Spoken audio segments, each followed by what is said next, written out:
Hello, lovely souls. Welcome to the Conversation with MJ, where we are going to embark on a journey of connection, growth, discovery together.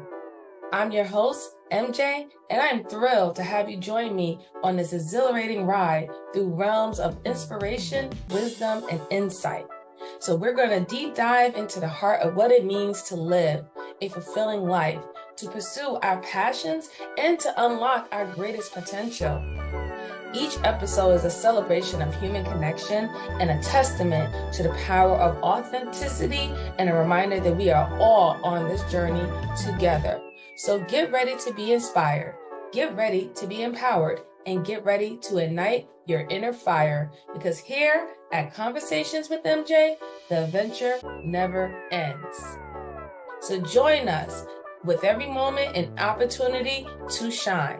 Hit the like button, hit the subscribe button, please leave a comment, and the show will be starting shortly. See you soon.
Hello.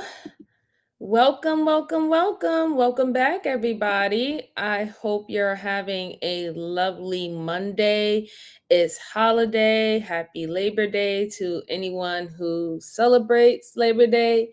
All my Caribbean people, log on, Juve, hit up the spot, get your dance on. And I just hope that everybody's having a good night. I wasn't really going to go live today, but I decided that I need to. Shout out to Hamp. He had a very interesting panel. I thought it was nice. We was getting to the nitty gritty about a lot of things. So definitely shout out to him for bringing so many different opinions and walks of life together to have this conversation in a civil way. But I wanted to say that there was some things that was being said that was just like kind of quite disturbing to me. I guess some people who was looking, they actually saw my face. I was getting like, wait a minute, hold on, are you actually saying this? And I wanted to discuss it. I wanted to discuss it with everyone. So let me see. Give me 1 second. All right, there we go. All right.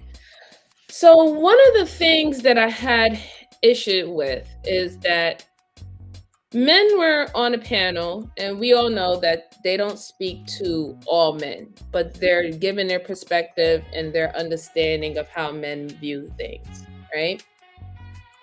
And one of the men, they decided to make the statement that they feel that women inherently should be fearful of men, right? And the reasoning behind it is because of their brute force, the fact that they're bigger than them in size, even within their muscles and stuff like that, that inherently should make women fearful of men. And they try to branch it together that if women are fearful of men just off the fact that they're being men, that I guess the violence or the disrespect that is shown between both genders will be subdued. This is their reasoning behind it from what I'm getting from it, right? And one of the men, they brung up the idea that when it came down to self-defense for a man, that they should be able to defend themselves. Now, me being a woman, I agree with that. Hi, Josh. Hi, Lena. How you doing? How you doing? The reason why I agree with that is because I'm looking at it on the basis of us just being human beings, right? And I feel that all human beings should have a certain level of respect, right? Especially because we live in a society, and a society has deemed that there should be a certain level of respect of the individuals, whether it's man and woman that's in it, right? So I believe that we should all be trying to respect each other initially, not because he's a man and not because she's a woman, right? I think across the board, just as human beings and adults, we can respect each other. But when the other man was describing his reasoning as to why he wanted women, to me, it seemed like he wanted women to respect men more due to the simple fact of their physical features and the simple fact that they're a man.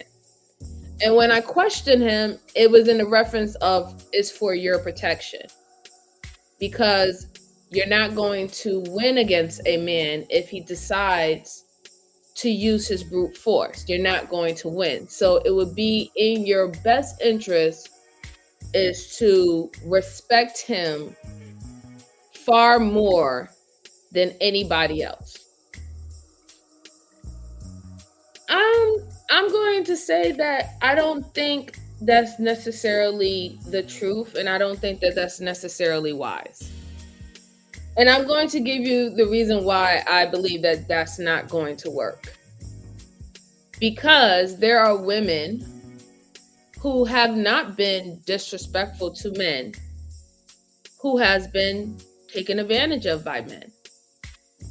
There are women who did not do anything to men, didn't scream at them, didn't curse them or nothing like that. And that still did not protect the woman.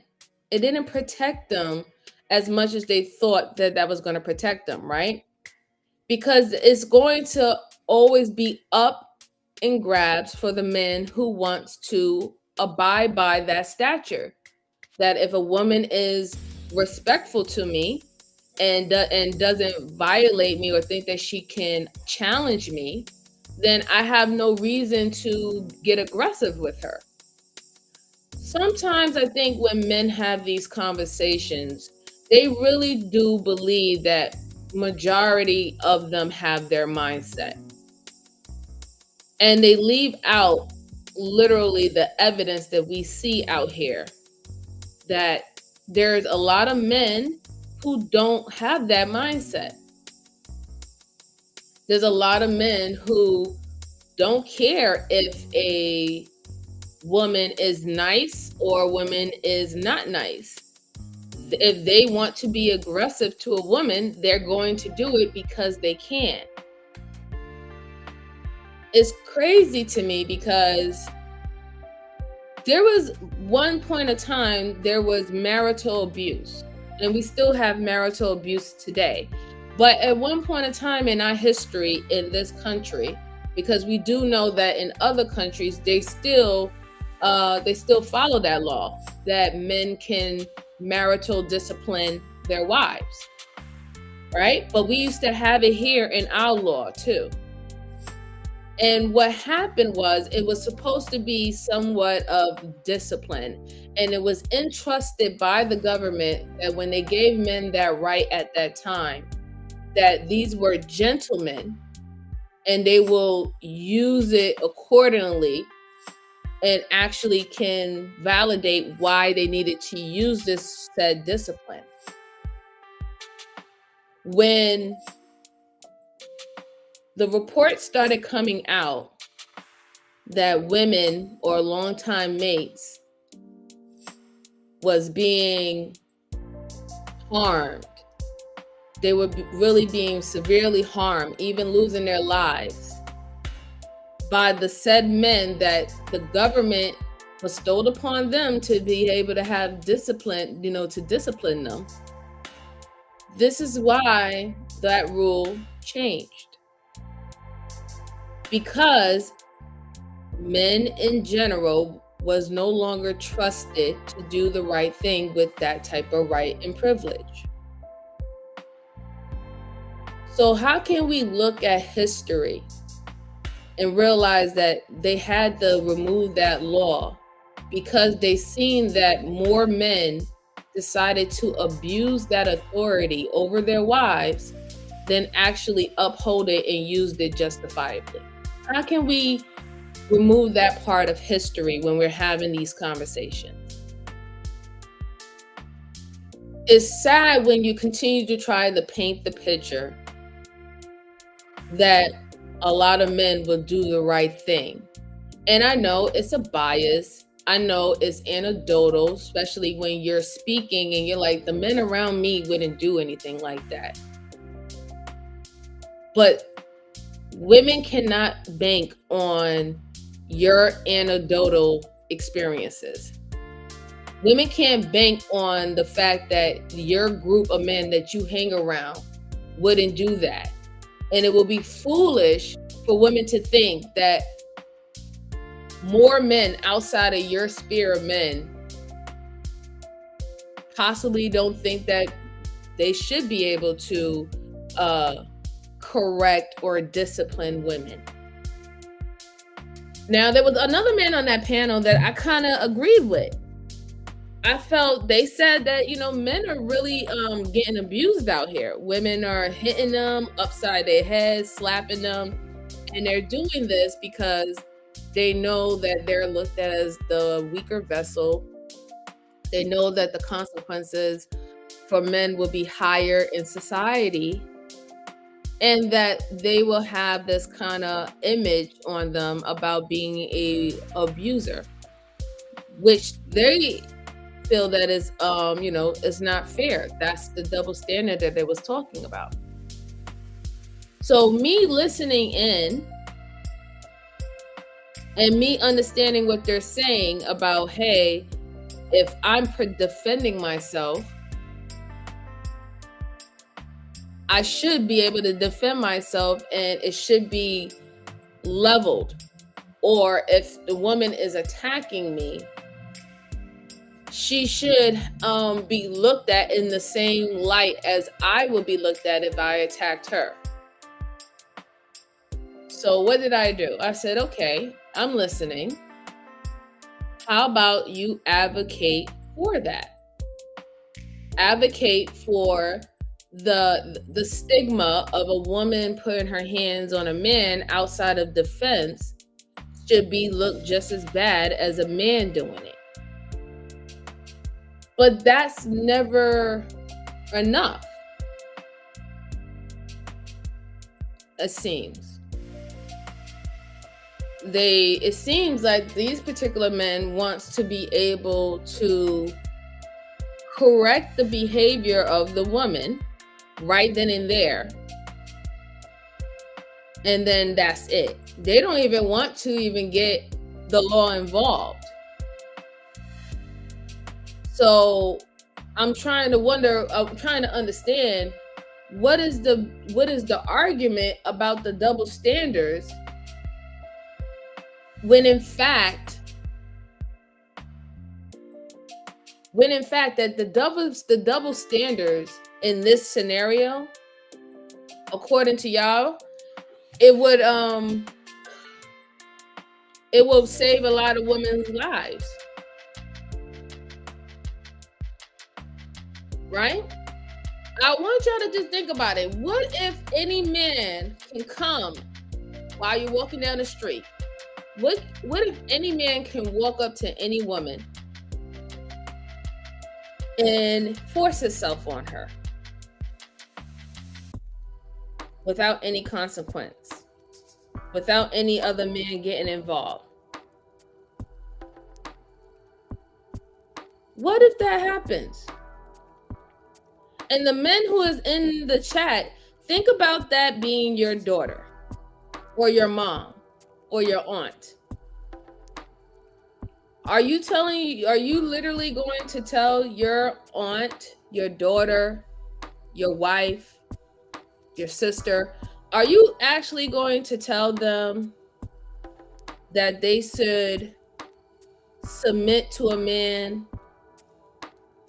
a random man, random stranger who's stronger than her naturally? Is that okay? Are y'all okay with that? Are y'all okay for any woman to submit to any man at any given time?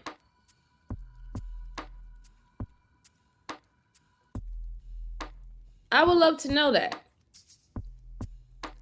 Because that's what happens when you open up Pandora's box. You don't only just get what you want. You let other stuff come in, seeping in too. Advocating for a man to discipline and check any woman is now putting your own family members who are women in danger. You're literally saying that a man, if he wanted to roll up and say that I am a man and I am physically stronger than you, and I want to take you behind the bushes, and if you tell me no, and I find you defiant, or I find that you are violating me with your words, I have the right to discipline you the way that I'm supposed to, because I'm a man. How would y'all feel if that was your wife? How would you feel if that was your wife stepping outside and some random man run up to her and be like, you know what? You can't tell me nothing, woman. I don't care that you do even have a husband. You're in my presence right now, and I am a man. And you must respect me in the same manner or in the same way as you respect your husband. Are y'all okay with that? Are you actually okay with another man correcting, checking, or disciplining your wife?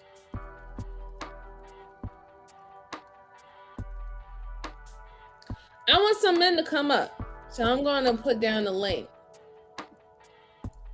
Because I don't think sometimes y'all don't understand what you're advocating for. And this is why I had to say that sometimes y'all do yourselves a disservice when you're trying to enforce something that is not going to work. Come on, world class, if you want to know.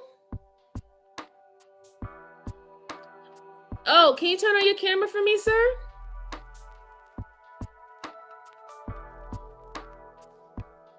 Okay, thank you. Wait, I didn't really see anything. Can you turn it on again? I didn't see anything.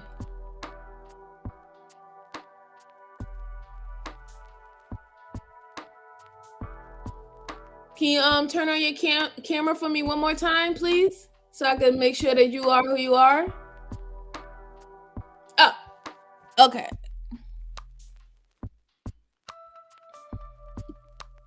All right. Let's see.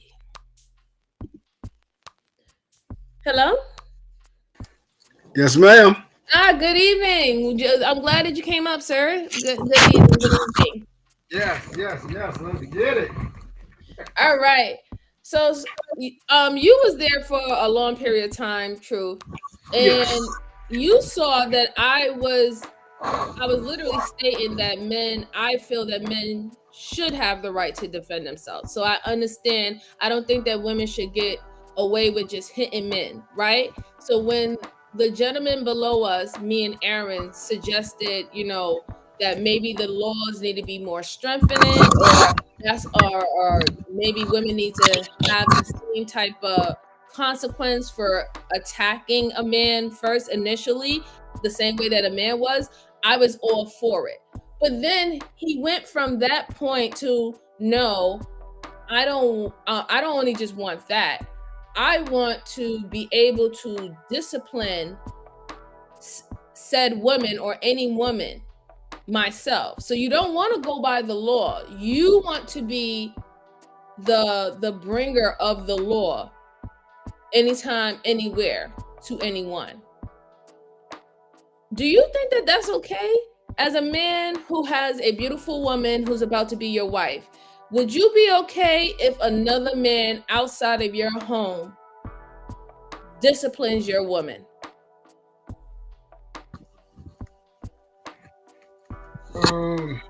First to answer your question directly, no. Okay. Yeah. Right. I think because I was there and I heard you state the very fact that you do give credence to not that men put their hands on women, Mm-hmm. but you see an understanding of if said thing happened, you still expect us to recognize who we are Mm-hmm. and exercise restraint, which I agree. Correct. I think the problem is us as, I guess you would say, quote unquote, men, we want the title, but we don't want the responsibility that comes with it. The Mm. responsibility that comes with it is understanding the weight that we have on our shoulders, but also the heavy responsibility to, so to speak, loving and also giving mercy to what we would call you guys as the weaker vessel. Mm-hmm. It's a heavy burden on it, and a lot of us aren't at a stage in our lives where us as men understand these type of things. Mm-hmm. Um, we have to recognize what when we come to a place of agreement, because that's what I heard. I heard you actually were in a form of agreement. Mm-hmm. Uh, the thing that I think got lost is when you and Hamp was lining things out, because I think y'all could have got somewhere, but it was a lot of other goofy things. And I'm actually glad that you kind of came on, because I actually wanted to try to filter through that to see Okay. if we could try to finish that part up, because I think y'all was going somewhere great. My question is, um, I'm trying to think how he worded it. Do you remember the actual question he had asked you? So what he was asking me, it was the trick bag, right? You talk about the trick bag scenario where Yes. he was challenging my ideology, but then Hmm. also wanted to see whether or not if I had any biases.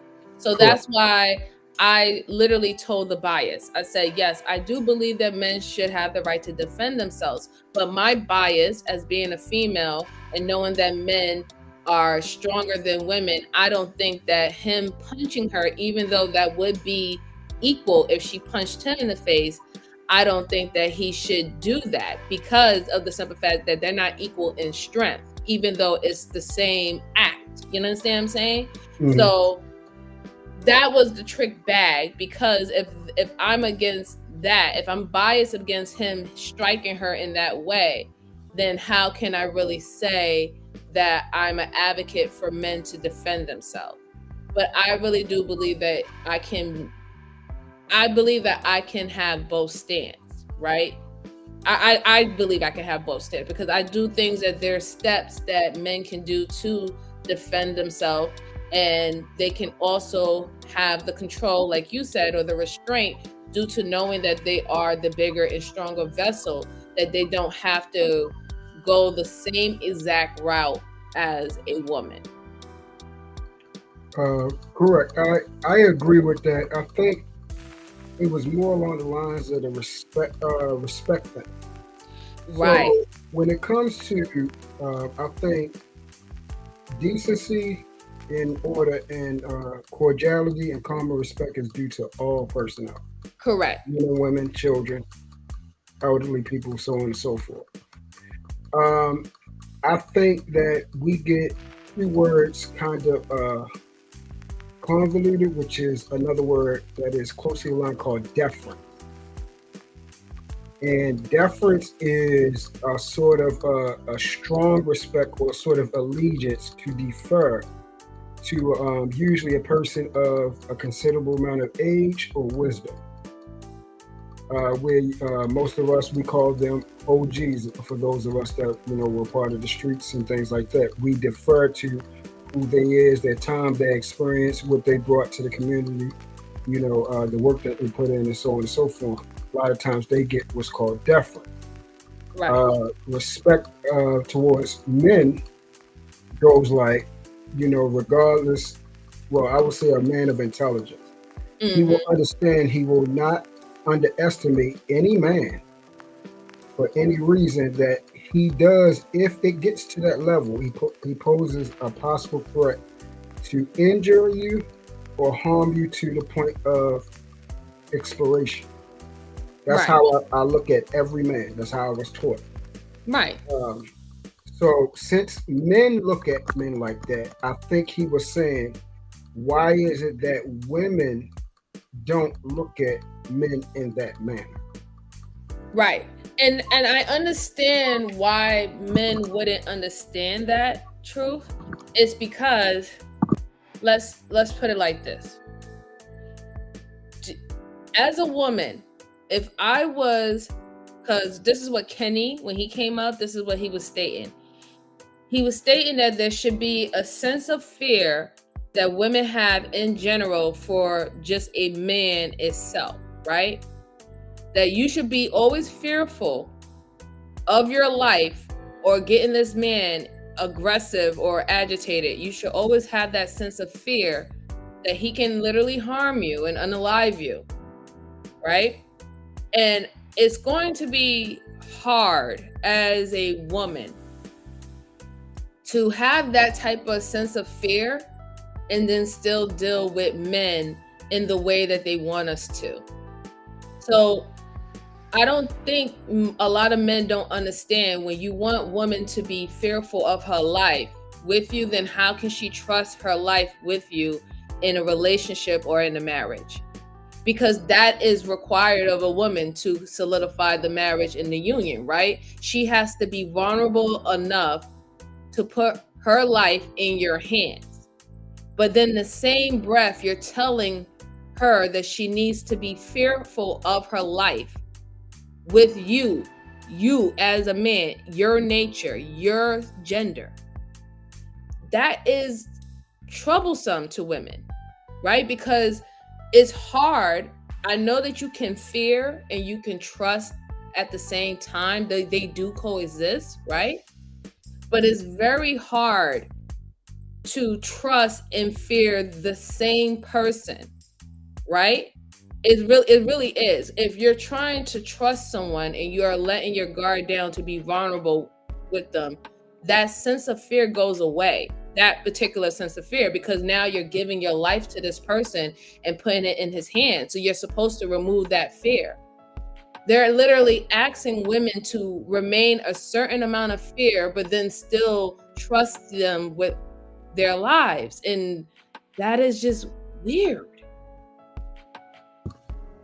Yes, I agree with that. For me, I always, I deal with the word. I deal with my father's word. Scripture says that God did not give us a spirit of fear, but of love, power, and a sound mind. Fear and faith cannot operate in the same space.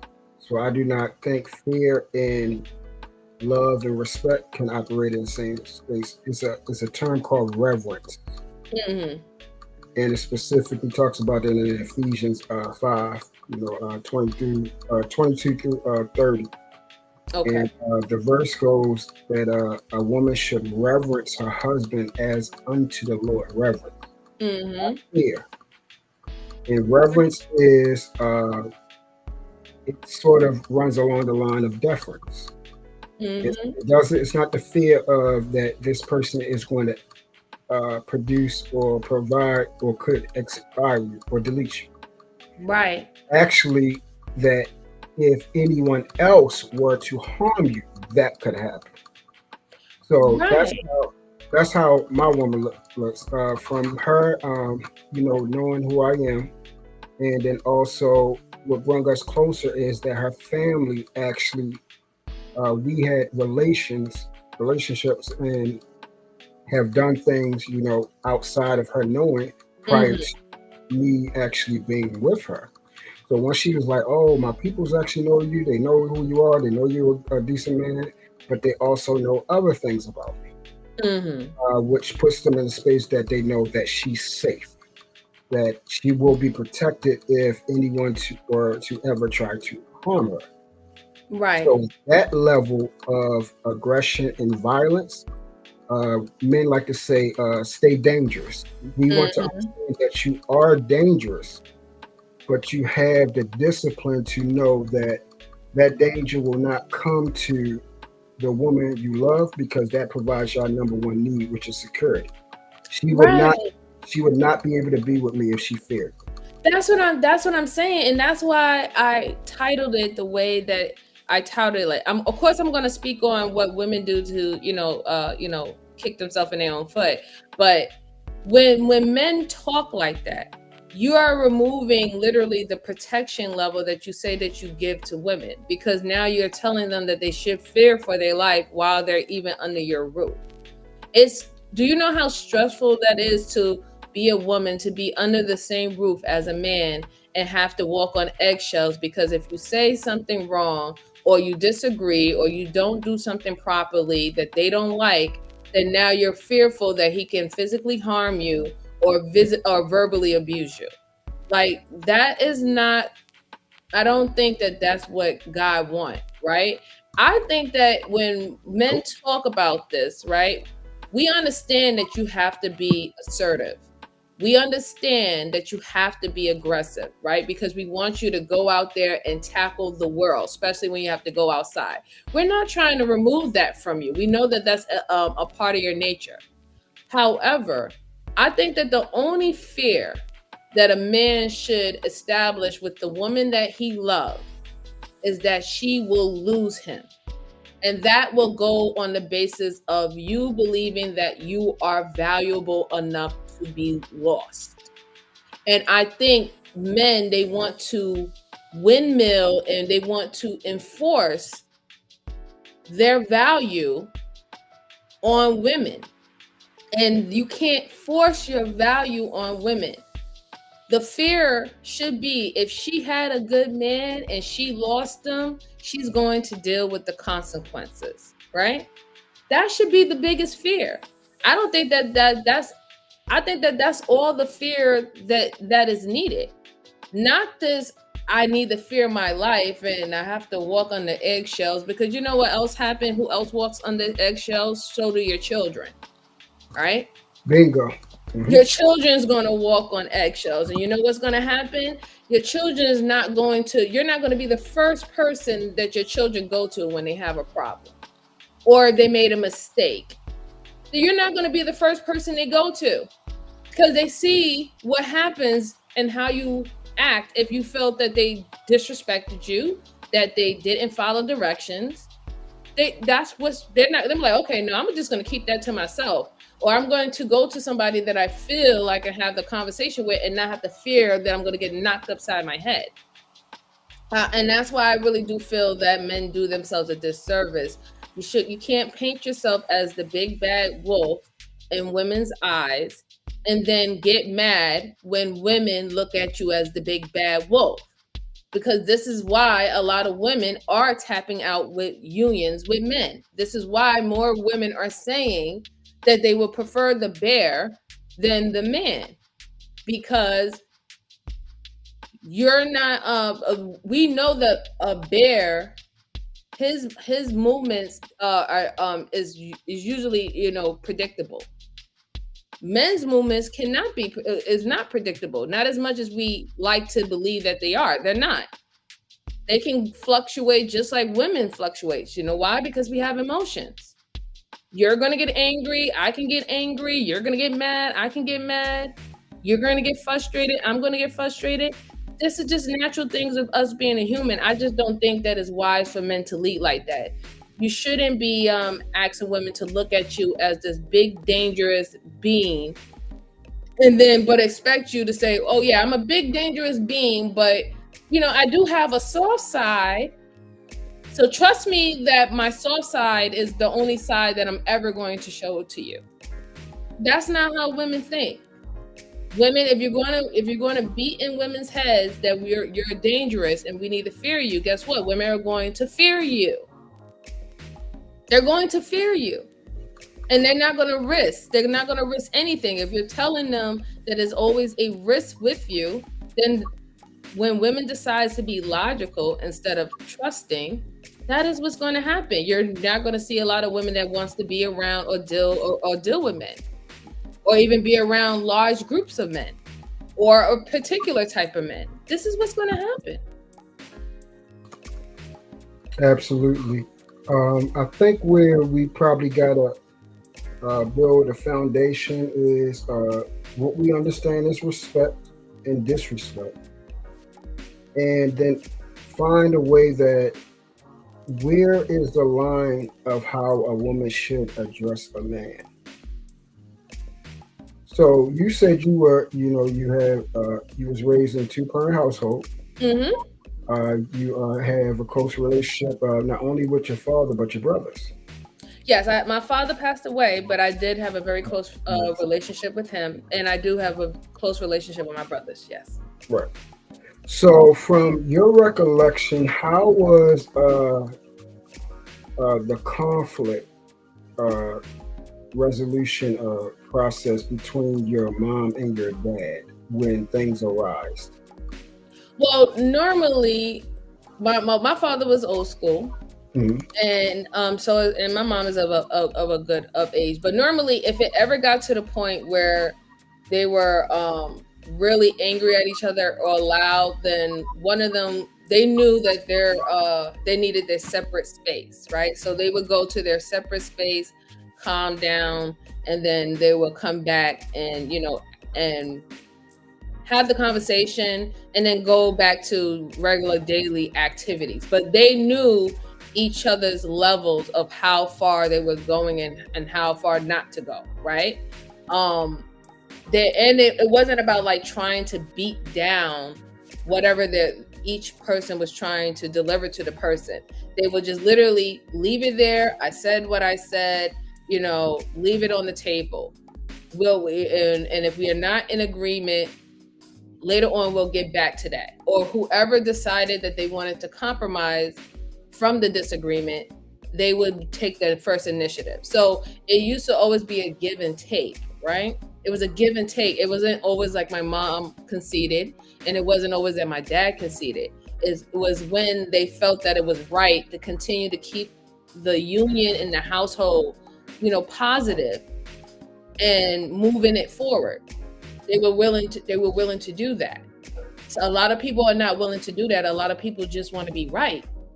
And then afterwards, they'll be the same ones who want to be right will sit back and come back to the person and be like, oh, we need to be lovey-dovey again. No, when you completely disregarded the other individual in the relationship, there is no lovey-dovey after that, because mind you, when people are conveying their feelings to you, there's trust in that.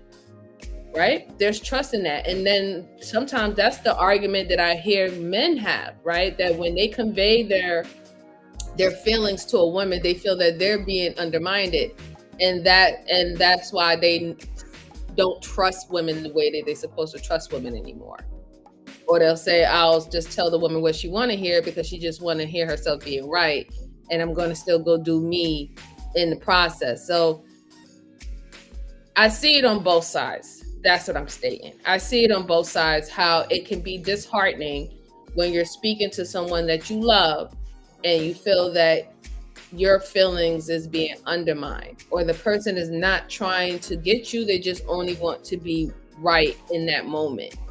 And then afterwards, it feels like an insult after that they quote unquote won the argument.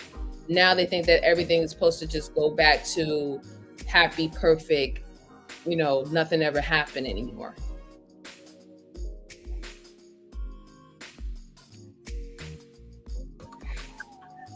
Yeah. So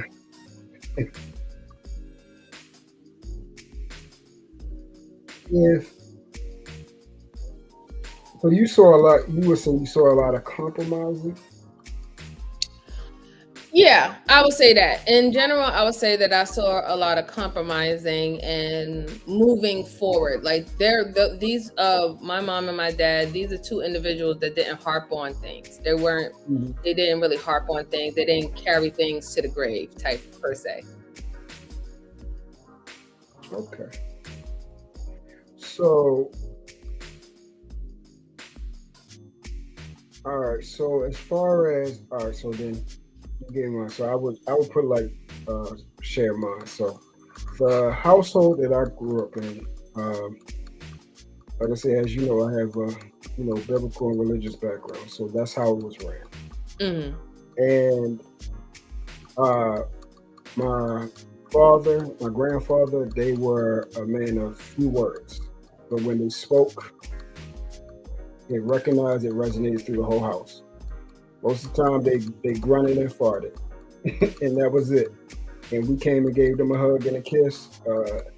When they got off of work, we would go and work out in the yard, go work on the car, and it was just an automatic thing. As soon as they go out, I just used to follow them and do yard work, work on the car, fix things around the house, and so on and so forth. It really wasn't too much of talking. You got more of your the talking, the communication, from mom and grandparents, grandmother. But as far as the men, it's just like we knew exactly what we had to do, and then that's what was done. And since when you do things as a man, it was automatic reciprocation. You do what you're supposed to do. Grandmommy and mommy know what they're supposed to do. Make sure everybody's fed. Make sure there's love in the house. Make sure everything's clean. Make sure that kids are taken care of. And that was the role. It was never too much. I very rarely ever heard them even uh, get into anything because it was if something usually arise, he would just simply say, "Okay, I understand, but please do as I ask." And then it usually went no further than that. Most of the time, what I would tell guys that because they seem to want that type of lifestyle where they tell me it's peaceful and those type of things, it was because that my grandmother and them really did not have to ask for things that they needed out of my grandfather. It was just done. So what us as men got to understand is majority of the time, unless it's an unruly woman, and the thing is, I'm not saying it's not a lot, but unless it's an unruly woman, if you don't have one, most of the time, if you take care of business, she really doesn't have that much to say. So I think a lot of times in the household where I'm from, it wasn't compromising. It was everybody did what they were supposed to do, and there was a right way to handle things. Same thing how he interacted with us as far as if we didn't listen or if grandmommy or my mother said something, we had ran too fast or knocked something down. You know, she would say something, but then he would give a look at us, and then we automatic straight up. Or if we ran or we did something, he'd be like, "Hey, come sit down here next to me," and that would be like our timeout right there. We have to come down, sit down, Right. and sit there and sit right with him, watch TV until he allowed us to get up. So it was real structured, and coming from a military background, militant. The things Mm. that he was done Being overseas in the war on the military base, he ran it like that at home. Mm, So that is how those type of things still instilled in me. And those type of things, a lot of people, if they didn't have that type of upbringing, um, they don't understand it. They can look at it as harsh. They can look at it as a bad thing. But if my grandmother was still alive, if anybody ever said anything bad about my grandfather or anything, she'll let you have it because he did what he's supposed to do. He didn't cheat. He didn't do none of those things. He never put his hands on her. You know, their relationship was good. It was amazing, and that's why I try to tell people the dysfunction that we talk about. We don't have to have it because I've seen it. I've seen it work where if you are with the person that you actually like and love, you're normally going to do things to respect and love them, and that reciprocation is just going to be natural. What happens is when two people are growing together and they have to learn things that they have never learned before. So if your parents weren't married, they lived apart and all those type of things, now you have to learn what it means to be in a cohesive family union where you're seeing that person every day, their ups and downs, their strengths and weaknesses, their likes and dislikes, who they are when they're tired, who they are when they're stressed out, who they are when they're on cloud nine, happy. Who they are in their valleys and who they are on their hills. You have to find out who that person is, and the love is what gets you through each and every day. Whether sometimes you dislike that person because of the things that make us different. Does that make sense? yeah, it does. It definitely does. Because your standpoint is on duty, right? And you feel that men have duty and also women have duty. So you feel that if the man and the woman who's in this union lie upon their duty, that everything else is going to work itself out. Absolutely. And I think that's where the transition of respect comes in. So I always say each one of us, a woman and a man, has four, purposeful, applicable needs that need to be met in order for the relationship to work, produce longevity, and have marriage. So the four needs of a man is love. These three things are synonymous: love, respect, and honor. We see those things as interchangeable, and without either one of them, we don't feel the other one. That's just the way we're wired. That is our number one need. The second one, which is sex. The sex is people don't understand what sex actually is. It's an actual biological imperative innately inside of man to bring their likeness into this world. So that is why we have the strong urge, and that's why as long as we are healthy, we can reproduce until the end of our lifetime. We can continue to reproduce because it is part of who we are. It's our divine purpose. When you boil down to everything that the world hasn't provided instinctually, it's one of our instinctual design purposes is to spread our likeness and to produce a copy to bring, to provide seed. You guys provide soil, and then we actually come together with the ability to create and bring life into this world. So, no, I do not use our second need as a license to sleep around with multiple women. No, you're supposed to deal with the wife of your youth, and which means you get with a woman that you love and like and want to, take the journey with. And that's why you marry them as early as possible so you guys can have as much sex as possible so you can have as many babies as possible. That's why back in the day, you had our grandparents, they had, 7 to 15 children because they got married early and then they had all their sex and all their babies all through that family. That's how it's usually supposed to be done. Our third need is companionship. We want our woman to be our best friend. We got our homeboys and everything like that, but those are homeboys. Our natural biological imperative is to be around and be with a woman. more than we are with our boys. But we want to know that the things that we confide in with our guys, we can also bring that at home. The things that we have to go out and tackle and face the world, whether it's from a psychological standpoint, a physical standpoint, a spiritual or mental, we would like to be able to alleviate our burdens, not upon our woman, but with our woman. And for her to try to find the avenue, if possible, to have to try to come along the lines of empathy to understand what it's like to be a man every day and walk in our shoes. Not that it's her responsibility for that we are a man, but just to understand that. And then, also step into, our world, like and experience the things that we like, basketball, video games, hunting, you know, survival tactics, guns, certain type of movies, the blacklist, TV show, things like this. We want you to be a part of who we are. We actually want to become one. And then number four is a domesticated lifestyle. We want, our house to be turned into a home. We want love and peace, nurturing to enrich the environment, the experience. And then we also, want our children to be cultivated, to, be provided the love that we help to create them, that they be shown on the outside. And as long as I'm talking about an actual man, not a male, as long as you provide that man with that, he usually won't go nowhere and he won't cheat because he have everything that he's provided for.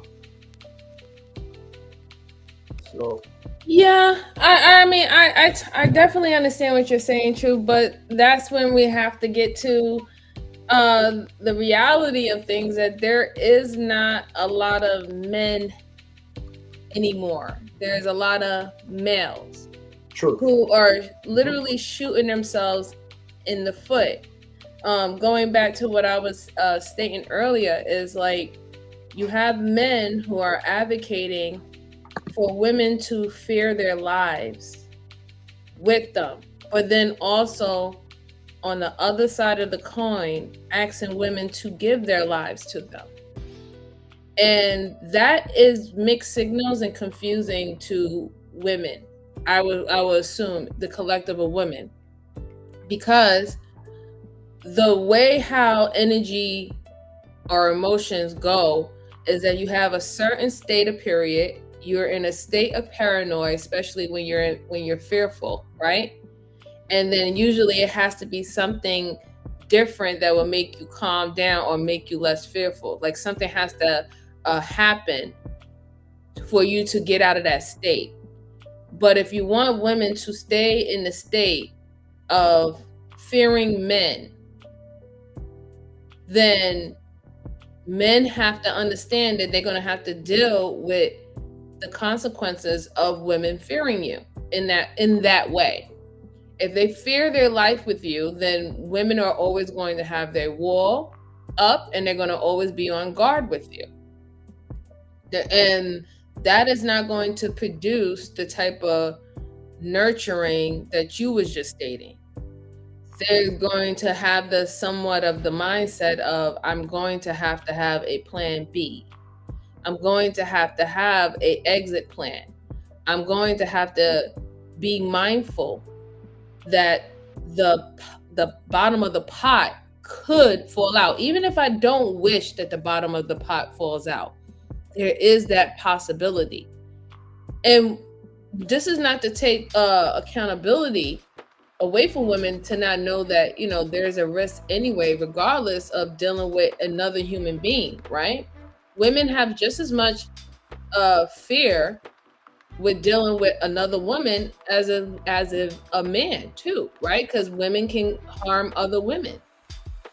So my understanding on my basis is that if we would just respect people as individuals in general, right, and not just only solely on gender, like this gender is supposed to be respected more than the other, I think that we will have better better communication and better understanding of things. Because women have shown men who or have shown that they have respected men because they are men. Women do love men. The same characteristics that men are telling women that they should fear them from is some of the characteristics that women actually love and adore men for. You have heard women say, "Oh, I like this man. He's so big. He got strong muscles. He's all brolic. He looked like he could just lift me up." You have heard women say these things. So I don't understand why would men paint the picture that women are just all out wholeheartedly just disrespecting them due to the simple fact that they're not respecting them because they are a man, but they're actually just respecting them because they're a human being. And if you disrespect me as a human being, then you should deal with the consequences that I'm no longer going to treat you with respect.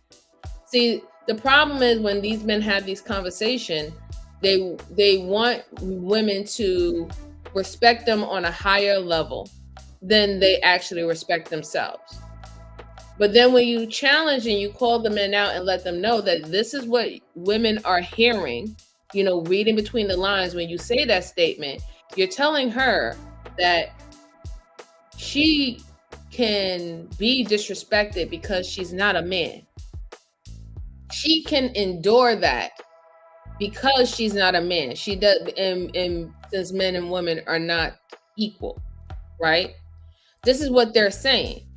But then in the same breath, be online and talk about the double standards and the injustice of them, that they are held accountable more if they put their hands on a woman if she puts her hands on him.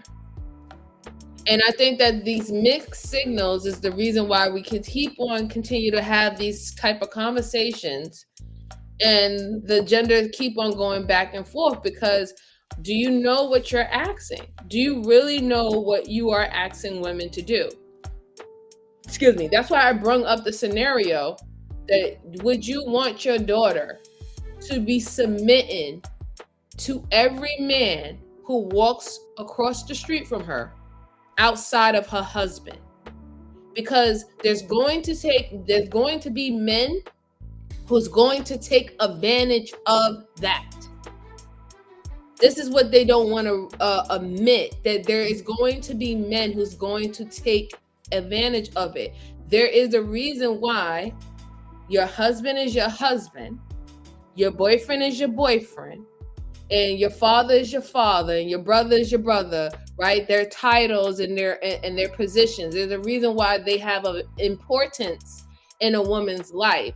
And I don't like when men are now trying to remove why these particular men who have earned it, to have earned the respect and the importance in a woman's life. I don't want them to remove that and believe that every single man supposed to be rewarded with that same type of respect.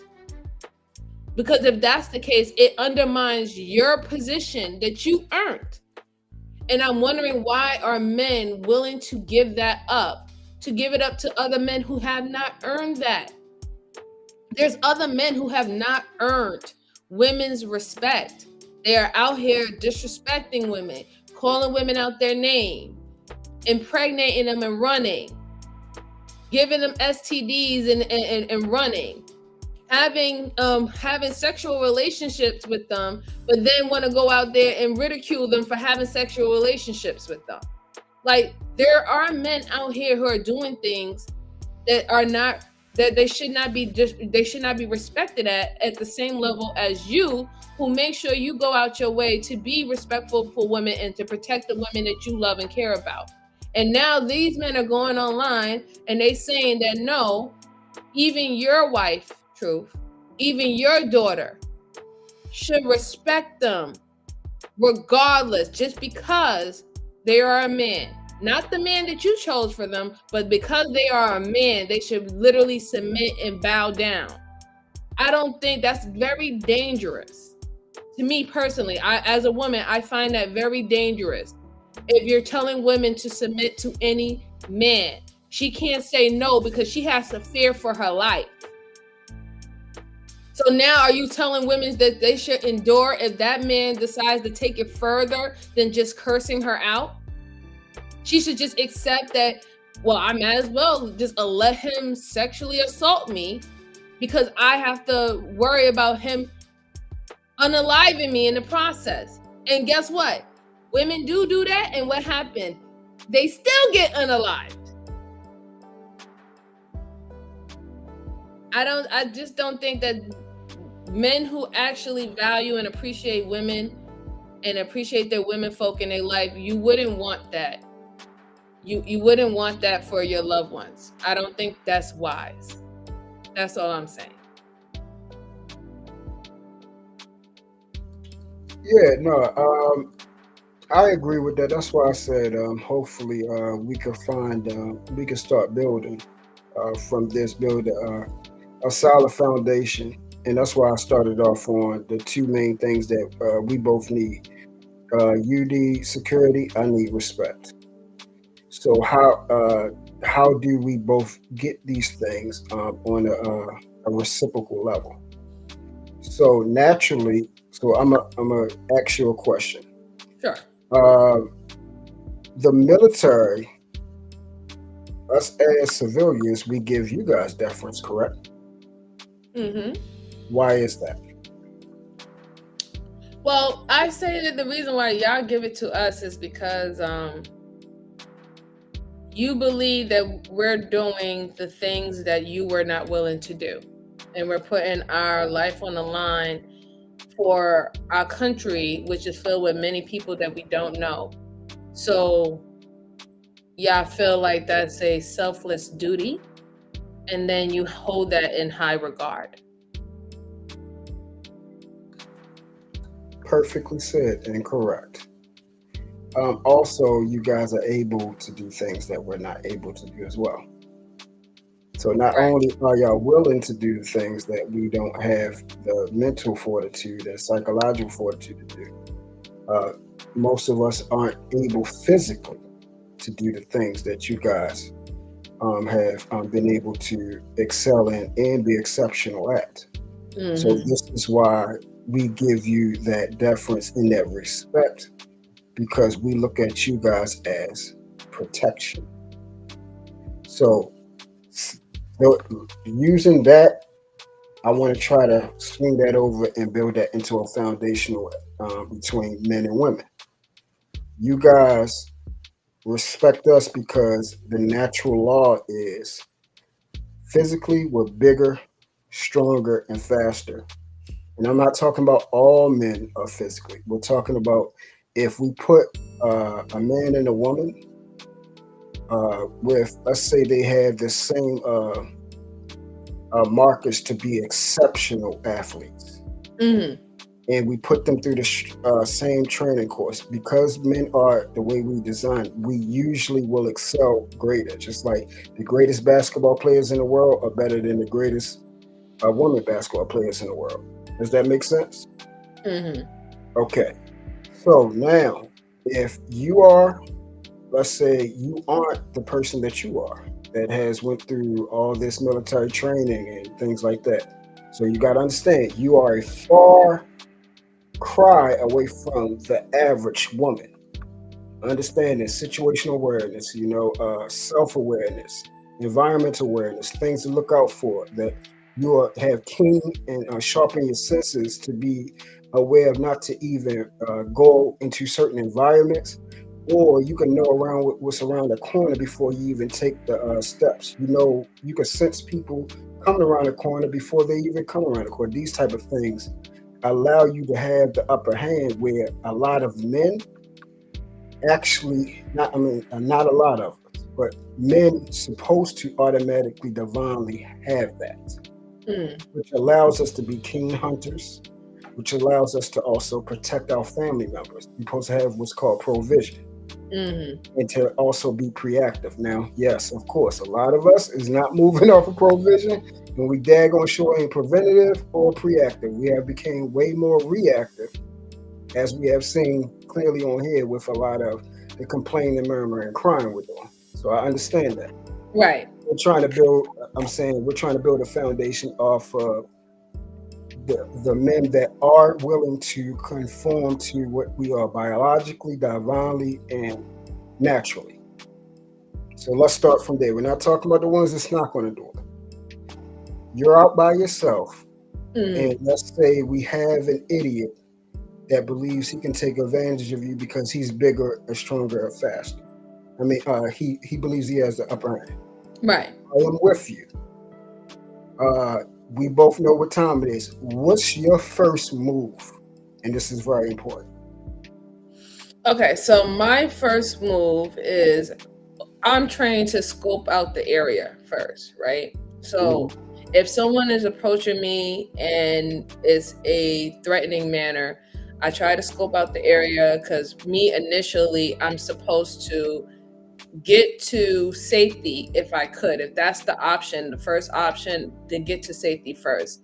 Mhm. After that is if safety is not immediate, then it's to defend myself. So, first initial thing I'm going to do is try to diffuse the situation and try to look for a exit plan. If those things are not available to me at that particular time, because you remember with a threat, it's only within split seconds. People don't understand how fast your life can be in danger, right? Especially if someone's coming within a knife or with a gun. Someone Mhm. can literally run up on you in a knife, and within 9 seconds, you don't even know that you got stabbed. Correct. Okay. So you have to think about an exit or diffusing the situation. But once those things are not available, then I will be in defense mode. 100 and 110% really. I'll be ready to just execute the threat. Okay. So that right there, because of now, see, I expect that from you because of all your training. Mm. Now, if we're going by natural and biology, the first thing would be I am supposed to naturally protect you. That's why I said we're going according not to what we understand what reality is, but we're going to go try to build a foundation of what's right. Okay. Okay, so I know my title. I'm supposed to be the man, right? Mm-hmm. So I call myself the man. Okay, so then if I am the man, I understand the title and then the definition and responsibility that comes with it. So my natural imperative is to protect the woman. So what you are supposed to do is then look for my command. And what I mean command is my first thing is to tell you, MJ, you need to get out of here. Yeah, I know what you mean. I mean, I know command would be triggering. It's the same as Yeah. guidance. Thank you. Thank you. Yes, see, and I know I can speak to you like that because you're actually intelligent. So I'm give you a command. You adhere to that because the first thing I have to do is I have to get you out of the way because now it clears my mind to be able to handle the objective at hand, which is to get you to safety, and then now to either get myself to safety as well, or be able to, you know, deactivate the target. And you know what that means. Mm-hmm. Okay, so those are supposed to be the prerequisites of how we are supposed to handle things with each other. What are happening now is women aren't doing that. They're going to stand there and then either try to fight or either in the midst of it say, you don't tell me what to do or give me a command or any of those type of things. And then what's happening is now it's making the man weak because now he's not expected to do his job, which is to protect you guys. That is our job. That's why we was put here, is to protect you guys. I So, understand. I understand what you're saying, Truth, and I'm just going to say that the reason why you're seeing that change in women is because women are now being in a position where their first natural instincts to rely on a man has actually been taken away from them. There's mm, been women who have been around it and surrounded by a whole bunch of men, and nothing happened. People was allowing her to still be violated, and these were men who are not sticking in there.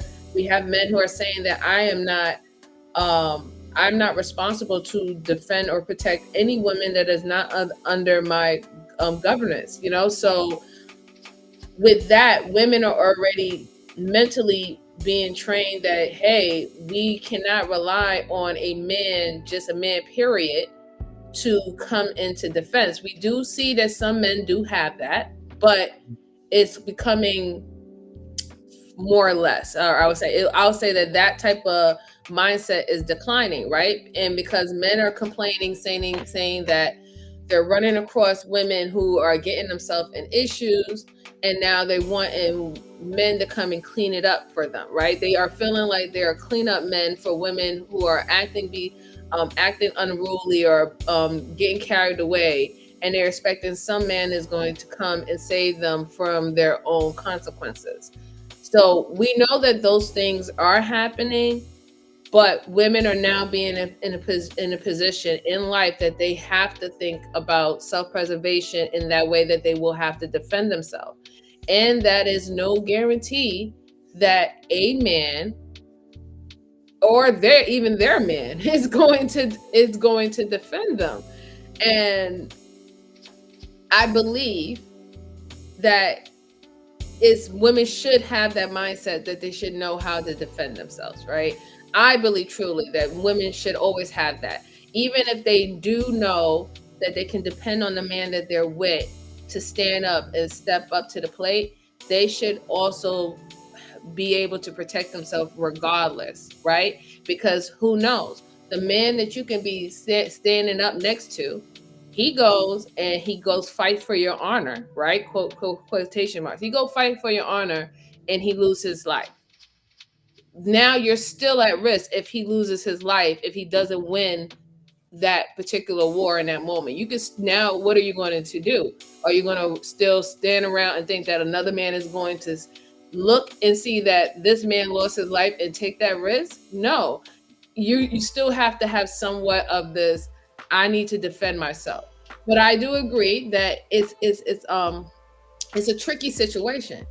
And then, like, even now, like, I think on Ham's channel, when I was on it, there was one guy who told the whole story about how a woman lost her brother when he went to go defend her. That her boyfriend was ended up bopping her upside her head and shaking her, and she went and called her brother like she was supposed to.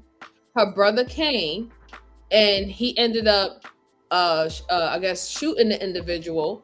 And once he got arrested, now he has 20 years, right? Even though the man didn't pass away, he still got 20 years for acting in honor for his sister. So now is even these particular type of men are telling women, not even, they're telling sisters not even to call your brother to come and defend you from another man because of the risk that he's going to be taking. So again, for women, it's like a double-edged sword, because you want us to depend on you, but then you also want us to think about how much we can endure before we get you involved, due to the simple fact that we know that you're going to risk your life. But then you said that is your divine duty, to be able to risk your life for us. Do you see the mixed signals in that? Well, I'm gonna get there. That's why I just I make sure I let you finish, because Yeah. that's why I'm gonna work my we gonna get there. I'm gonna work my way down. But yeah, I knew eventually it was gonna get down to that. So Hmm. that's why I said let's build the foundation and then build our way up. So do we agree that the way I explained it, that's how it should be, like the right way? Uh, if we, yes, If I would that's why I said the agree. right way, not the reality. The right. Yeah, yeah. It's hard because I live in I'm more realistic in Uh-huh. nature. But yes, if we was going to go by how the system would, we would love to see it goes, then Mhm. yes. Yeah. Okay. So since we understand that's how it's supposed to be, what I was always taught, even if something doesn't, even if everyone around me is not doing the right thing, I need to at least try to. Mm. I need to continuously move towards the right way, the right directions, the right guidance, the right information, uh, so I can continue to walk and move in righteousness. That's why it's very easy for me to go against the grain. I do not follow trends. I do not go with a group of people. If everybody's most of the time if everybody's saying go left, I'm definitely going right. Wherever Mm-hmm. I know where everybody's running to, I usually probably need to go the opposite direction.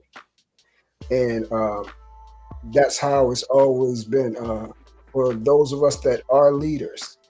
And for me, that leadership is not something so much it can be taught.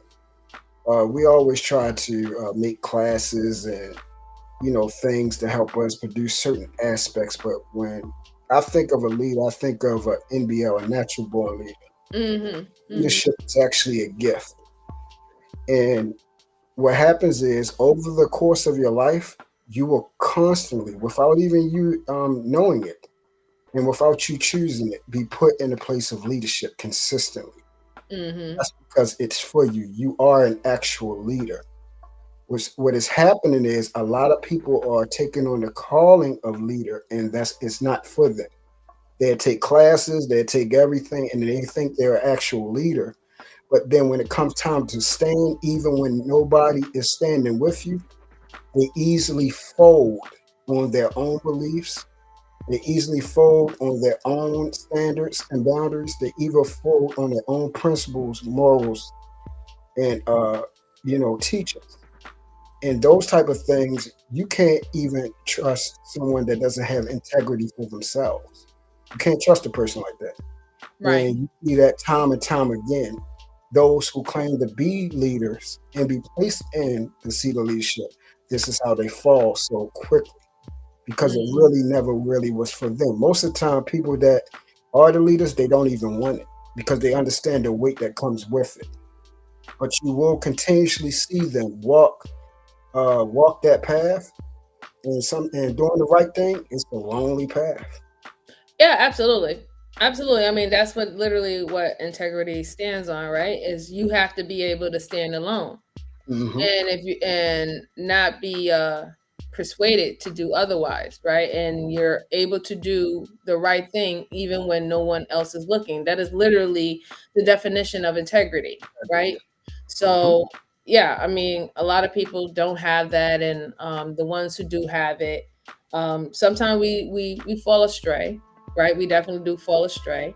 um, we can definitely do the work to build that back up, but um to go on the basis of, I believe that literally everybody should be able to protect themselves. Like, on the basis, I think everybody should at least know how to defend their household, right? Especially when we know, when it comes down to men, when you're going out to work, um who is left with the children? The woman, Right. right? Hmm. So you should want to at least have your women to have the basics to how to know how to protect the household, or if anything, if how to get away, right? How Hmm. to get away and have an exit plan to move her and the family safely until you reach home or you reach to the incident, right?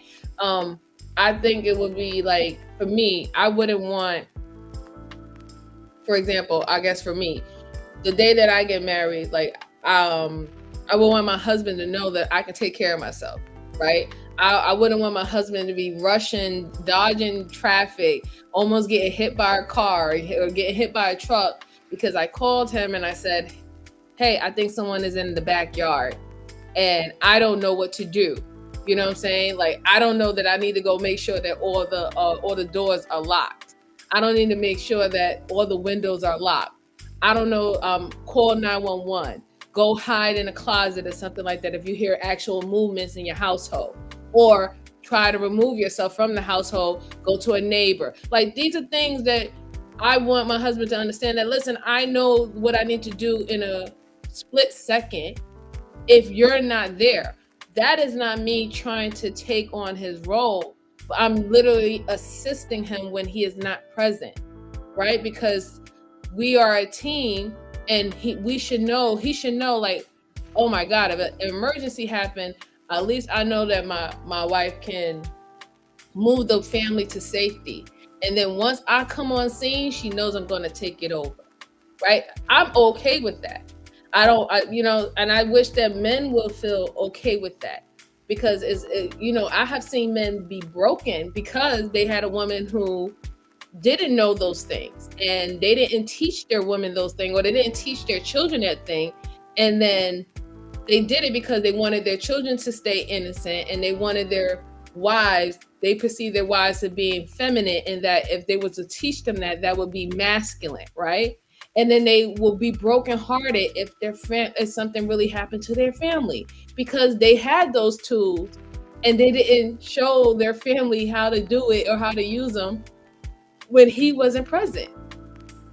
And I think sometimes when we have these conversations about women learning how to protect themselves and knowing and learning how to be defensive, a man automatically goes to worst case scenario, that she's trying to undermine him being a protector. Yeah. So what happens is this: you're not doing it directly, but indirectly, you are. And it's not because you're choosing to; it's just a result. Mm, It's a result of the situation. If I have a job to do, and my job as a man is to protect my family with my life, that is actually my job, divinely given. It does not say a woman should die for her family. It says a man should lay his life down for his family. That he's supposed to die. He's supposed to work and die for his family. That is our job.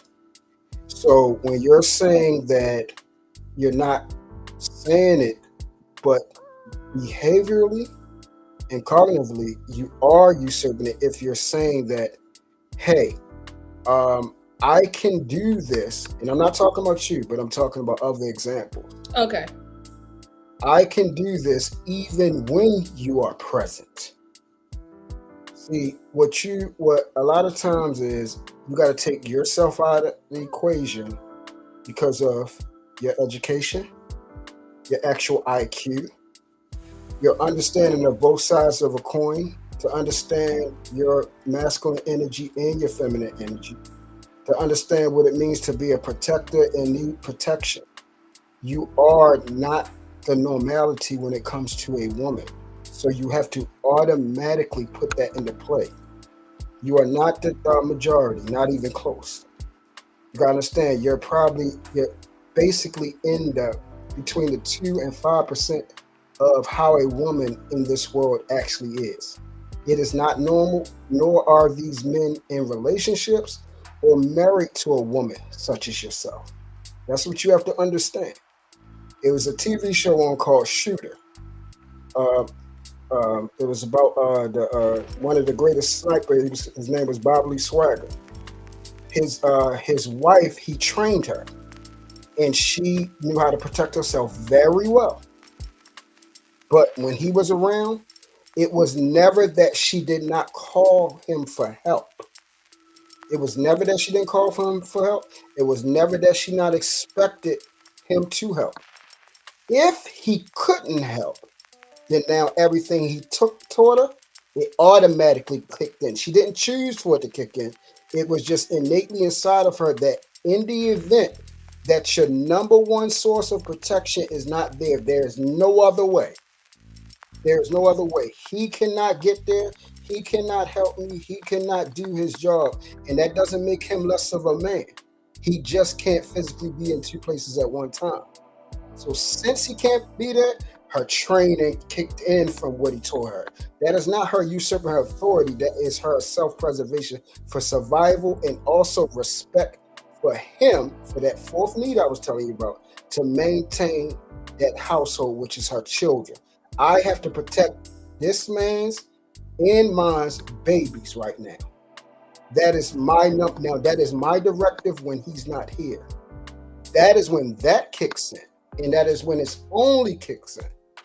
Other than that, if he is present or in the vicinity or can get in the vicinity of you, you are now to revert back into, I don't like to say revert back into, you are now to assume the number one objective, which is get you and the children to safety and allow that man to do his job. When trying to move in and out of that, that takes a high level of intellect, a high level of emotional stability to understand when to react and when not to react.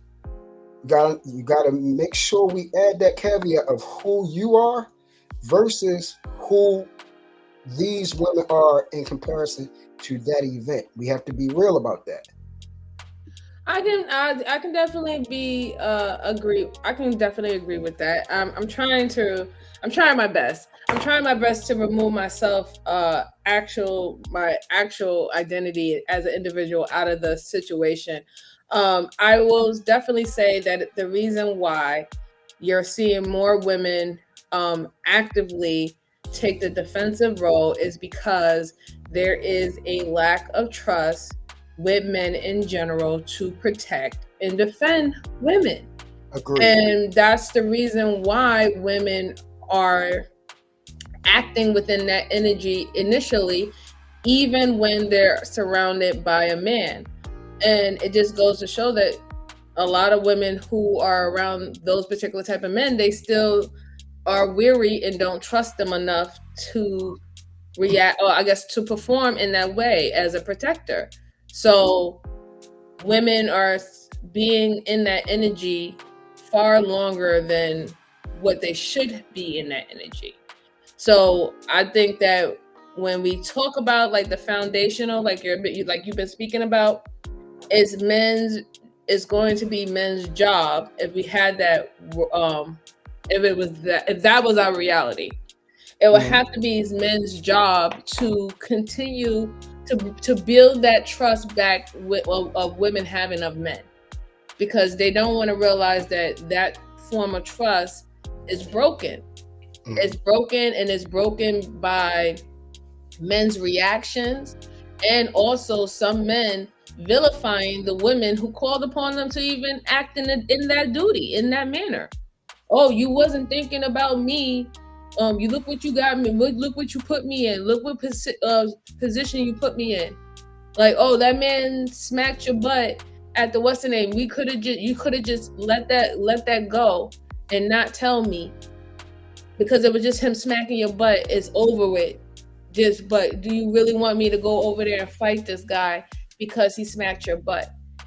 We literally have men villainizing women when they do call upon them to protect them, or protect their honor. So men has to do the job to reestablish that trust in women, that they can fall back and not have to feel like they have to protect, as in go out there and defend go out there and face the threat first, that they can revert back and just look for a exit plan, because they know that you're going to be the first one to step up to the plate. It's funny because we actually did the test on Hamp's channel, because after we had the conversation and it got quiet, Aaron asked, all right, who's going to pick up the conversation again? And none of the men stepped up to the plate. Who stepped up to the plate? Me. Mm-hmm. So that already shows you that the same men who are saying that they want to take charge and they want to take initiative, they're not even doing that in a conversation. Correct. And that's what I was talking about. The position of leadership is it has the wrong people sitting in that seat. And what I mean by the wrong people, I'm not saying that men shouldn't occupy the seat. Just certain men shouldn't. Right, but it's funny, truth, because that's always been the situation from a long time ago, right? They always had men who was always amongst themselves in circles and round tables and things of that sort. And they was the one who made the decision for the colony. They was the one who made decisions for the community. They was the one who made the decision for the region, right? It was not every man in that position. Correct. So now we have men who was never in their whole line their whole lineage. They have never held that position that is now demanding that that position be given to them, not off of what they earned, just off of solely because they are men. And then we wonder why we are having the problems that we're having now, right? Um, it's something similar to what I have said before about the women being more promiscuous today than ever before, right? Mm-hmm. At one point in time, we always know that we had women who were considered 304s or harlot sex workers, right? Right. And then, but when it came down to men, when they wanted to marry women of wealth or of some value, or their family came from something, right? They had to have somewhat of means to marry that woman, right? Correct. And the men who was paupers used to marry the farmer's daughter, or what they used to literally marry within their classes.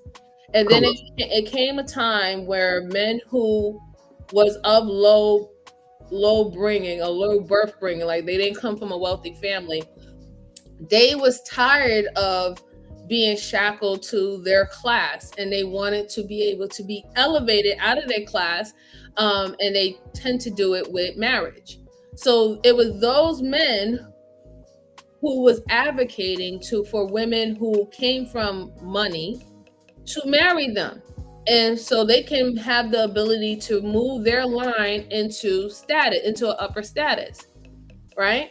And and that's why there was a law back then where they did not want people of different statuses to mingle with each other. They wanted people of the same status to deal with the same status. If you came from a wealthy family, you should be marrying a wealthy husband or woman. And if you come from a poor family, you should be marrying a poor woman, right? You're of equal status. So it's the same thing. I feel like the issues when we have now is that because these men who wanted to be removed out of their status, and they wanted to have a chance at becoming wealthy and stuff like that, they advocated, they cried, and they whined to be able to marry women of wealth so they can get their lineage into status, and they don't have to be a pauper for the rest of their life. I think to me personally, it kind of messed up everything, really, because this is why you now have women who are exceptional marrying someone who's not on their level, or having kids with someone who is not on their level, and then they break up or whatever not, and things don't work, and or the kids go back into poverty, or they might have issues, like, because how if how we know about the divorce rate and having single parent households, how somewhat that can affect the child. Not in every situation, but we know in general it's just better to have a two family household, like two parents in the household. I think that sometimes we, in general, as just people, we fight against things that are better for us. We never really understood why they had those type of systems back then. But now that as I get older, I understand why more clear as day as to why they did it the way they did it. When you're marrying someone of your same status, that person equally has something to lose. And also you're equally adding an addition to whatever union you create. When you tend to have it lopsided, it's always one is going to be given more than the other, right? One is going to be coming out more, and then that will form like a resentment, or depending on what happened, if the person ends up using all your riches or your resources that you garnished from your family, and then they end up leaving, right? So now that takes away from your family and everything they earned and they built. So to bring it back, I just wanted to add that in, but I just felt like that's quite. Well, all that applies. That applies. Yeah. So I think that that's that's quite similar. That's why I feel that when it comes down to men, right, there's certain men that needs to be in the role of leader. Not every man is supposed to be a leader, and it's just what it is, because not every man in the military holds my position, right? Not there is men who are under me. There's men who are subordinates, right? There's still men who have to earn to even get a position like me, and vice versa. So that is done by your work ethic. That is done by your way how you take charge, your integrity, your willingness to teach, your willingness to learn. If you don't have these things, we're going to be continue to put the wrong people as the leaders in our community, and we're going to get bad results. And I hate to say it, that the ones who are really leading the community right now is the ones that should not be leading the community. The Cam Newtons of the world should not be leading the community right now. Who's who's literally telling you that it's okay to create broken homes as long as you have money, right? Like that's horrible. And for men to actually think that that's a okay and that's a good thing, that's terrible. Because then if that's the case, why are you getting mad at the Pookies and Ray Rays who are also creating broken homes? Are you only mad at them? Are you mad at them because of the act, or are you mad at them because they're not rich? And then I have to start questioning the characters of men when you're saying that that is okay just because you're rich, but it's not okay because you're broke. When you're going to still get the same type of outcome of children probably having issues because they don't have two parents in the household. Because you're being spread thin and you're not going to be able to go to everybody's soccer game or be at everybody's house for the holidays. And this is where we're at right now. I just think that the wrong people who is being looked up as the leaders of the community and the way how they're moving, we're putting the wrong people in this position. And we do need to have, I'll say, men who are more balanced and understand the long-term effects. They need to start coming to the forefront. They need to start being in front and making their presence known, because we as women, we're not going to be able to change any man's mindset and how he wants to move and navigate. We don't have no control over that. So I would just say that men, those particular type of men who should be in leadership roles, please come to the forefront to show women what they need to be aligning themselves with.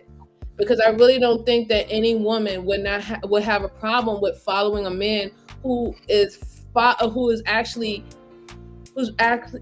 showing them what they should really be following. It looks like a good idea, is a good idea for their children, is a good idea for their family. You know what I'm saying? Like, I don't think no woman would have any real problem with that.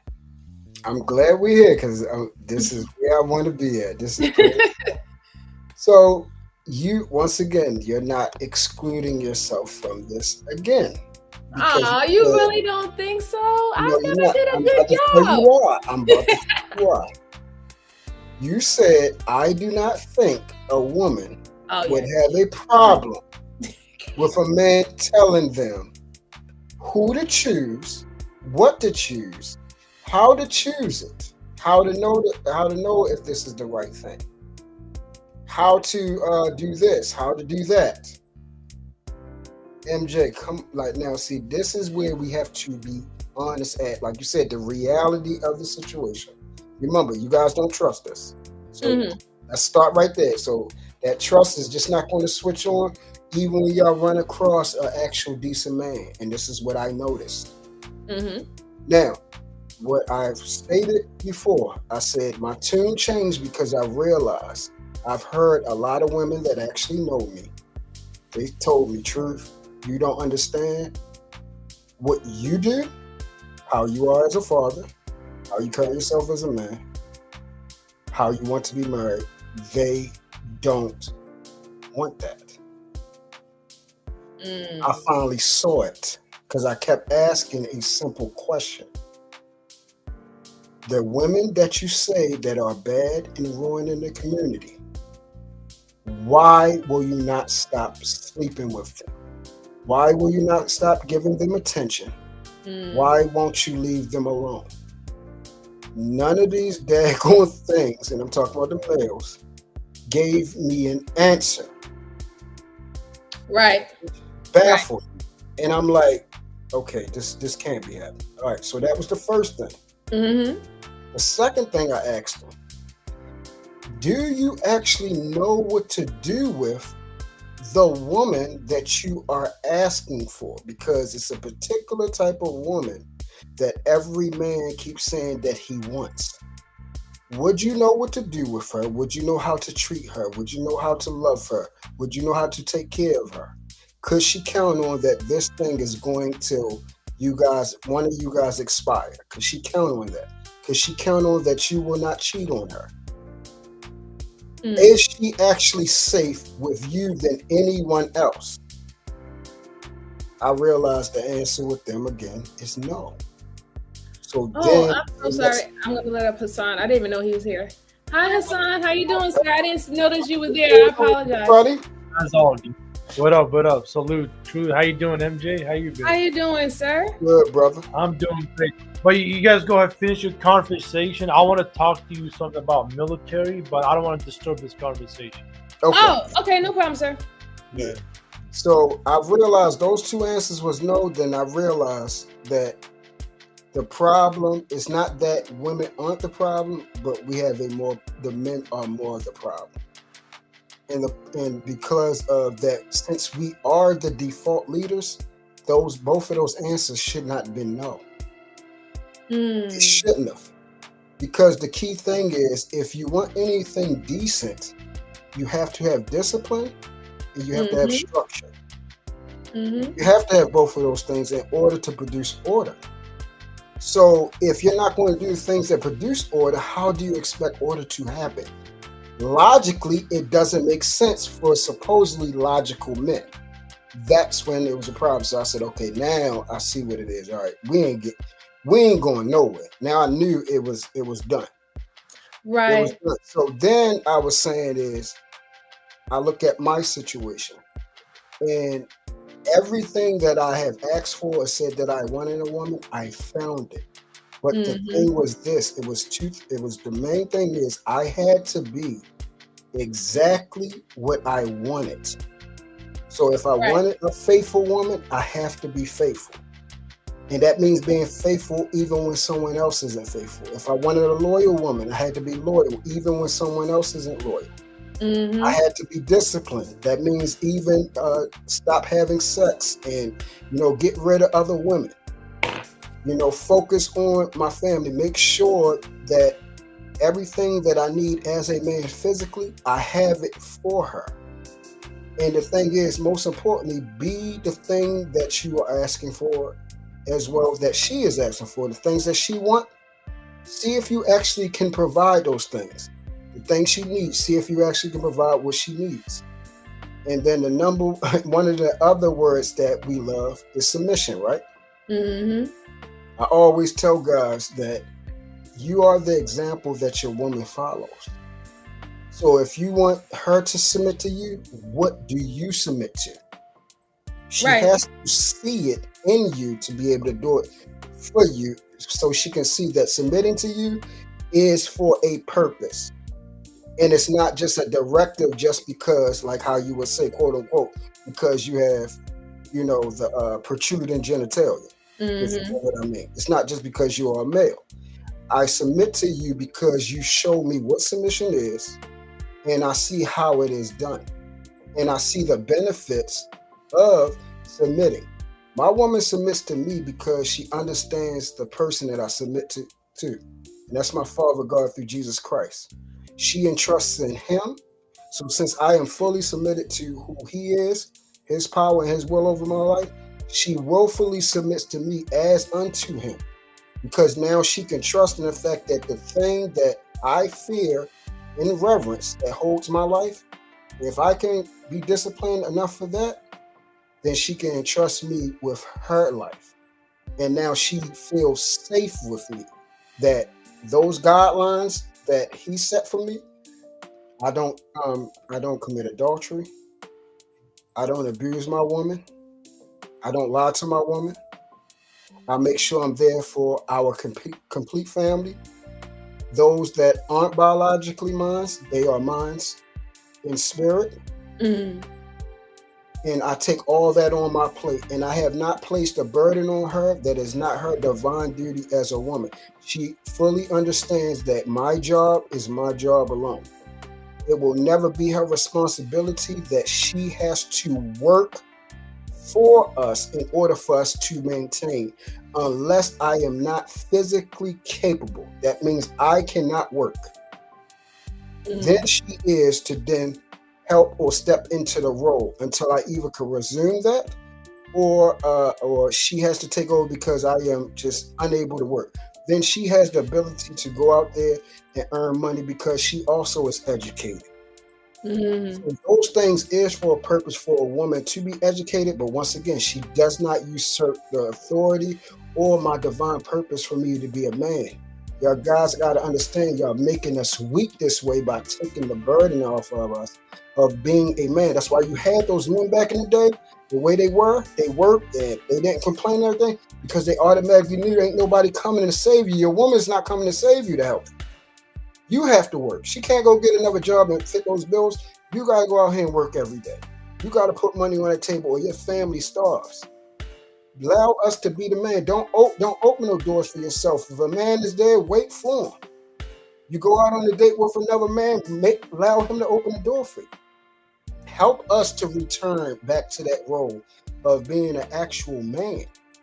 That's what's happening. We're getting soft. We're becoming cowards. We're becoming, feminine by the minute. And it's because of us, but y'all also are helping these things by not allowing us to actually be men. So we both have to do our part. I already know what the problem is. It is us. Because anything where leadership stops and falls at, attitude reflects leadership. So we already know, since that is true, we know that it has to start from the top and work its way down to the bottom. It has to start with us. So we have to become more esteemed, become what the so-called scholar and a gentleman. That little term, we have to return to that. We have to return to the chivalrous nature of a knight's code and actually be men. And yes, I have to make this caveat, MJ, because a lot of I heard you do it, but I don't think you did it intentionally. What happens is we convolute the duty who it's for. When I say umbrella, like I would consider you my sister. So Mm. automatically you would be, if you're not married, you would be under my umbrella. My daughter, my fiance's wives, my daughters, uh, my fiance's, my mother-in-law, my Mhm. mother, all those women are under my umbrella. That means my duty is to protect them if they are if I'm in the vicinity or I can get to them. That's my job. And the other men in our family, they are all under that umbrella. So whoever's near to them at the time, we assume that role of protector. That's law for us. What happens is that is not delegated to a woman that doesn't assume her duties and role and understand her place as a woman. I do not go out of my way and die for her. Just like I would hope that you wouldn't expect your son to know a woman that goes out here and destroys herself, beats on men, disrespects men, tears men's lives up. And you have seen women like that. So let's make sure we understand those type of women. We have seen women that have been treacherous to other women Mhm. and been deceptive of other women and misled other women. Those type of women. I wouldn't think that the man that you are helping cultivate and raise in your son to honor that knight's code and be a esteemed man, to risk his life for that one unruly woman when he could have been risking his life and prepared to protect thousands of others. That's where we have to make sure that we are in right accordance to how this is supposed to be played and who is worthy of it. I don't believe that I was a couple years ago worthy of the woman that I'm with now. No, I wasn't. Because Mhm. I didn't have the mindset, I didn't have the patience, I wasn't right. No way in the So world. let me ask you, True, Mhm, because I'm really taking in what you're saying. So mhm, that goes back to on the basis of my title about men and women continue to put their foot in their mouths. mhm. So do you believe that women and men are doing a disservice by having by continuing to put an umbrella over people that should not have that umbrella, and this is why we're having the issues that we're having. 1000%. Okay, so that's what you're saying. Okay, I just wanted to make sure that We're in agreement. That's what I was saying. I just wanted to add the context and add, other things that you probably wouldn't add, but we're not in disagreement at all. No, I didn't think we were in disagreement at all. No, definitely. No, Yeah. I think that we are aligned very clearly. I agree, because I wouldn't want my son to sacrifice himself for a woman who could be potentially out there just being doing something to put other people's lives in danger. Correct. That would upset me, even though I would say that he's chivalrous, but I would, in the back of my mind, I would be upset if I was to know more about this woman and what he actually risked his life for. And it's unfortunate because I am a boy mom, so I will have to think that way. So yeah. Because that's why we got to make sure we're consistent across the board, because when you're dealing with the truth, it has no biases. It's consistent across the board. What I am supposed to do for you, you're supposed to do for me. What I'm not supposed to do for you, you're not supposed to do for me. It's supposed to be consistent. What happens is our feelings and biases convolute right and wrong. And it's becoming more prevalent as we get into this my truth and all these different variants and different ways to do life and all that type of stuff. Everybody's coming up with this new thing, and it's causing even more confusion. And I add this example. Like I said, you're in the military. You know what a POW is, correct? Mm-hmm. Okay. So you have 10 POWs. You're extracting them. You got an ETA of 15 minutes to get to the LZ. Mm-hmm. Okay. One of those POWs is not going according to your directions. What are you supposed to do? Well, I mean, if he's not following my directions, then I would pretty much have to just get him in line and get him in line quickly.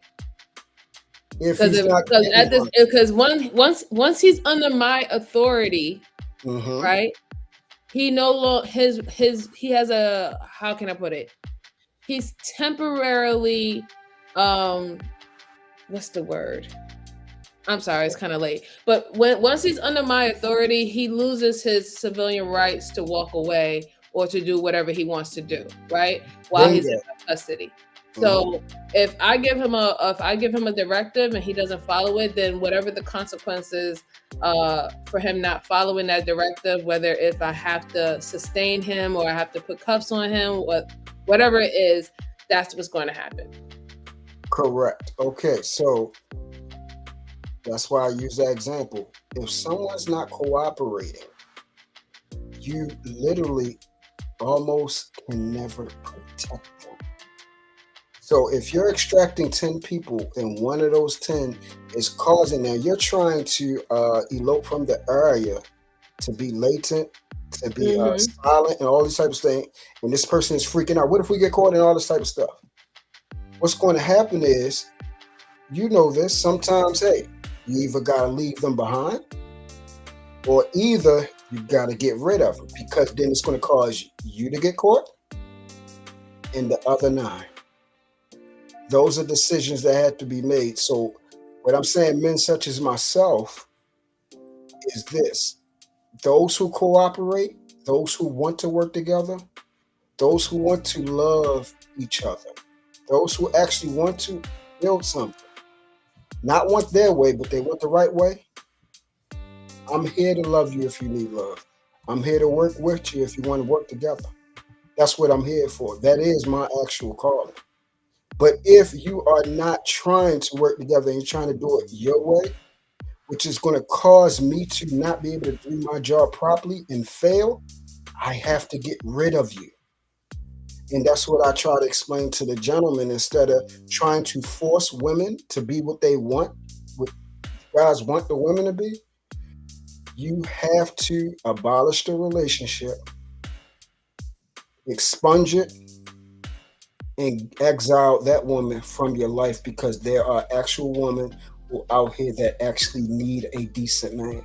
Well, And that's why I'm completely in 100% with you, because that's why I was making the statement on Hamp's channel, as in, if a woman have already striked you, if you're already taking the simple fact that she put her hands on you as a form of disrespect, mhm, why are you willing to continue to have the relationship with her correct. when that was literally one of your boundaries was completely violated, and she showed that she has no respect for you? Why would you want to continue on with that relationship? And it's funny because the gentleman who answered back, he said, oh no, I don't want to throw away that relationship.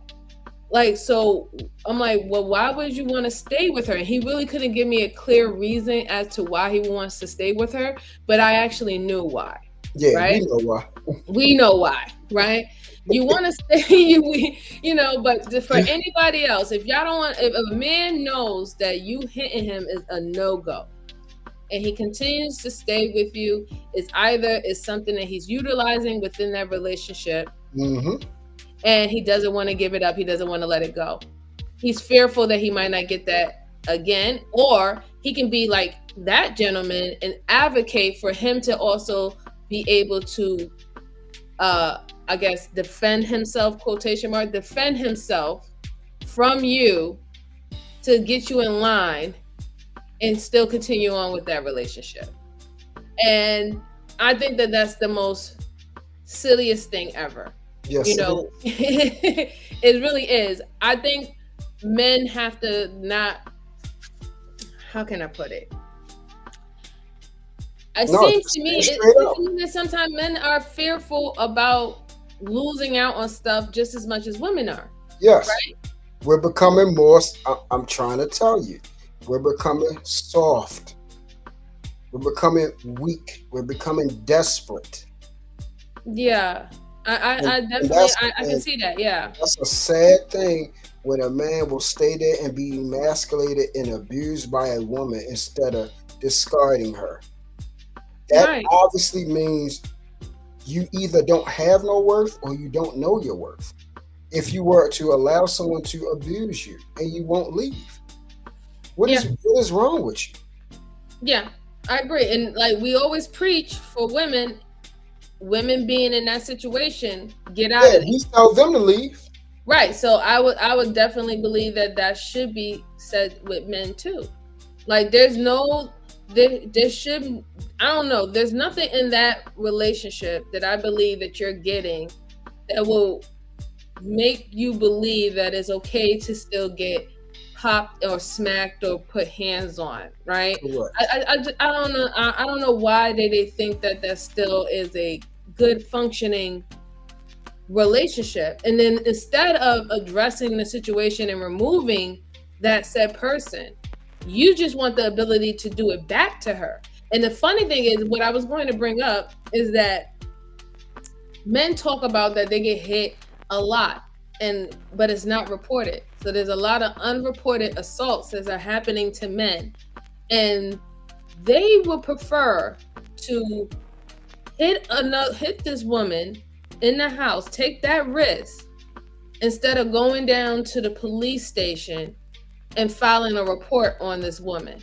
And Hmm. I would think the only reason why men are more fearful to report is due to their ego and how they're going to be looked at by other men. So that fear of actually reporting that you are being assaulted, doesn't matter what the gender is, that is being displayed on what men are teaching other men. Correct. So I'm glad that you see it. And again, I see it too. That's why I said I now see what majority of the blame goes to, and it's because we aren't moving as men. I have never seen someone say no to something that is bad. Hmm. Like directly, like we will tell you guys to choose the right thing and get upset when you choose the wrong thing. But now I'm saying men are doing the very thing that women are doing. They're staying with the abuser. They're staying with the person that does this. They're staying with that. It's one thing to keep trying. And I'm not saying that you don't keep trying, but you can let that person know, hey, I'm not going to deal with that and leave. You can set a boundary for yourself and let that person know that you're not going to deal with it and leave and separate. But that goes back, that definitely goes back to what I said, true, that men don't really believe that they are valuable. And in that mindset is the reason why women are taking over. And, Sure. and I'm not trying to say it as in like they're Well, only please trying say to. it plain and simple like that. Yeah, absolutely Yeah, right. I'm just keeping it plain and simple, but not to say like take it over like women rule like whatever. I'm not doing that. I'm just saying that men, you're showing that you don't value yourself, but you're trying to enforce women to value you. You want women to give you your value, but then how can you say you want women to give you your value? Well, I say subconsciously you're telling women to give you value, but Mhm. you are saying outright that you give women value. How did that work? It doesn't. It doesn't make any sense. Literally, they have said this is another thing I've heard. The only reason why I get a house, I get a car, I go to work, I dress, I wash my tail is for a woman. What? Yes, I definitely have heard that. I What? definitely have heard that. Not for yourself, Not for not because yourself. you want to be clean, Not not for because you God. want to be, For a you want to be woman. healthy. So if you're doing all this for a woman, essentially you have made her an idol. And now that is what y'all hate the slogan, the black woman is God. Y'all essentially turned her into a deity. Y'all saying the reason for your purpose and living and for you interacting and functioning as a functioning adult is because of her. That is insane. And I have never heard that until on here. I don't wash my tail because of a woman. I don't go to work because of a woman. I don't keep myself clean because of a woman.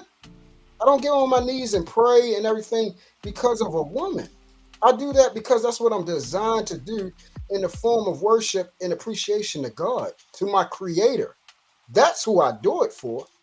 What happens is doing those things, I then acquire something that I desire, which is a woman, which is a counterpart that is made and designed for me. See, the thing is, a lot of times women don't like me saying this. I will tell you in a minute. I'm not made for you. You're made for me. I will tell you in a minute that. I will show you exactly in my Father's word where it specifically says that exact line. A lot of guys run with it, but like you said, they don't live as it because they don't even live like they're worth anything. They don't live like they are the one in that position. They're not even they. I heard somebody on the panel say this line, and I hate when people that aren't in the word, that aren't living like this, that aren't giving their life to God, that Well, Christian, focus, I believe that if you don't follow the man. religion, stop utilizing it just for you to be right or Yeah, just for I hate that, and I noticed they be using it as a weapon against you guys, and I yeah. can't stand it. So, like, I heard somebody say, "Oh, well, it says God, Jesus, man, woman," and I'm like, bro, like, why do y'all do that? Like, that is not a trump card to try to win a debate. That's not what that's for. Are you living like that? So it says God, Jesus, man, woman. Okay, we know that's the order. Are you submitted to Christ? Are you trying to live as Not Christ? one bit. And that's Not why one I bit. think I said that on Sharon's channel. I was like, So please, like that's crazy. women are not supposed to submit to anyone who doesn't submit to God, because y'all are supposed to be the bridge to bring women there if you are following the good book. So if you're like, so who is, if you're not, who are you submitting to if you want a woman to submit to you? Think about it. Correct. Because if you're submit, let's say you are submitting to the devil, then what happens? The woman is going to be a devil worshiper, right? She's going to fall prey, right? Because that's who you're submitting to you subconsciously. So like I totally understand. Like I really don't like, if you, unless you really follow that religion and you follow that good book or many good books, right? Doesn't matter what religion is, stop using that to, just, as a attack mechanism, because that's what steers women away from not wanting to follow it and going the other route. And for some women, it would be good for them. It would be a calling for them. They naturally want to follow it. And then there's other women that, they might naturally don't want to follow it. And it is what it is, because you're going to have both, right? But you're going to make women who would naturally follow and align with the religion and the good book, because they agree with most of it. You're going to turn them off because you have what's the word? Fraudulence, falsehood, facade. Yes, exactly, right. You have, like, you made it dirty. You know what I'm saying? Like, you have, like, dirtied it up to make it seem like, wait a minute, I'm just I'm just a servant, or I'm just a walking, talking incubator now that don't have no thought. I'm not even a person anymore. I'm half a human. I'm a mule now, right? That, so that it will turn women away, because I have spoken to women who have said they are spiritual, but when I actually spoke to them, I was like, girl, you're a Christian. Like, you know what I'm saying? Like the way how they even move their life, they move their life as a woman who follows the good book. But because they have heard so many, false, fake prophets, they stared away. They stared away from it. And I think that they're doing that a disservice, because when it comes down to religion, you can't call upon the real people that really need to be there. Hey, Yeah. Hassan, let's get you in this. What you think? But add this last thing, MJ, then Yeah, sure. it's all yours. Since we on there, so that is the main thing. That was the guys that got me close to your sister. Is because I made sure that this time that the woman I'm going to be with, she has to have that relationship with God individually and love Him and know Him as Father. She has to have it. And getting to know Tequila, she has it in spades. She has it. She, like I told you before, she's by far the greatest woman I have ever met in my life. And when it comes to loving God, her heart pours out for Him, out. And then I know you know this. That woman has a gift from Him and can sing, boy, and it will melt. Oh yeah, she can blow your heart. That woman she's just beautiful inside and out. It's just beyond. I truly, I still say to this day, I don't deserve her. I thank God that He had mercy on my black tail and gave and allowed me to have her. He that findeth a good thing find favor in the Lord. Yep. I'm thankful. I truly have found my good thing and have found favor. But the most important thing was she recognized and saw the thing that she worshiped. She saw it in me. She saw the Father that she worshiped, that she loved, the one she prayed to, the one she cried out to. She saw it in me. She saw it when we prayed. She saw it when she on the other line and people call and ask me for prayers, and we're reading the Bible and I'm counseling, I'm coaching, all these things, the things that others don't know about, the things that I do in my real life. She's seen it. She sees the thing that she has been praying for and realized that everything that we have been afforded, everything that we have been given through this relationship, this is a true covenant between her, me, and God. And it's real. And that's the thing that guys have to understand. They want a God-fearing woman, but you aren't a God-fearing man. Why do you expect to have that if you're not that? It doesn't work that way. And vice versa, if you're not a God-fearing woman. And that don't mean pick and choose the parts of the Bible that you like. It means understanding that you came from a man, that you're made for a man.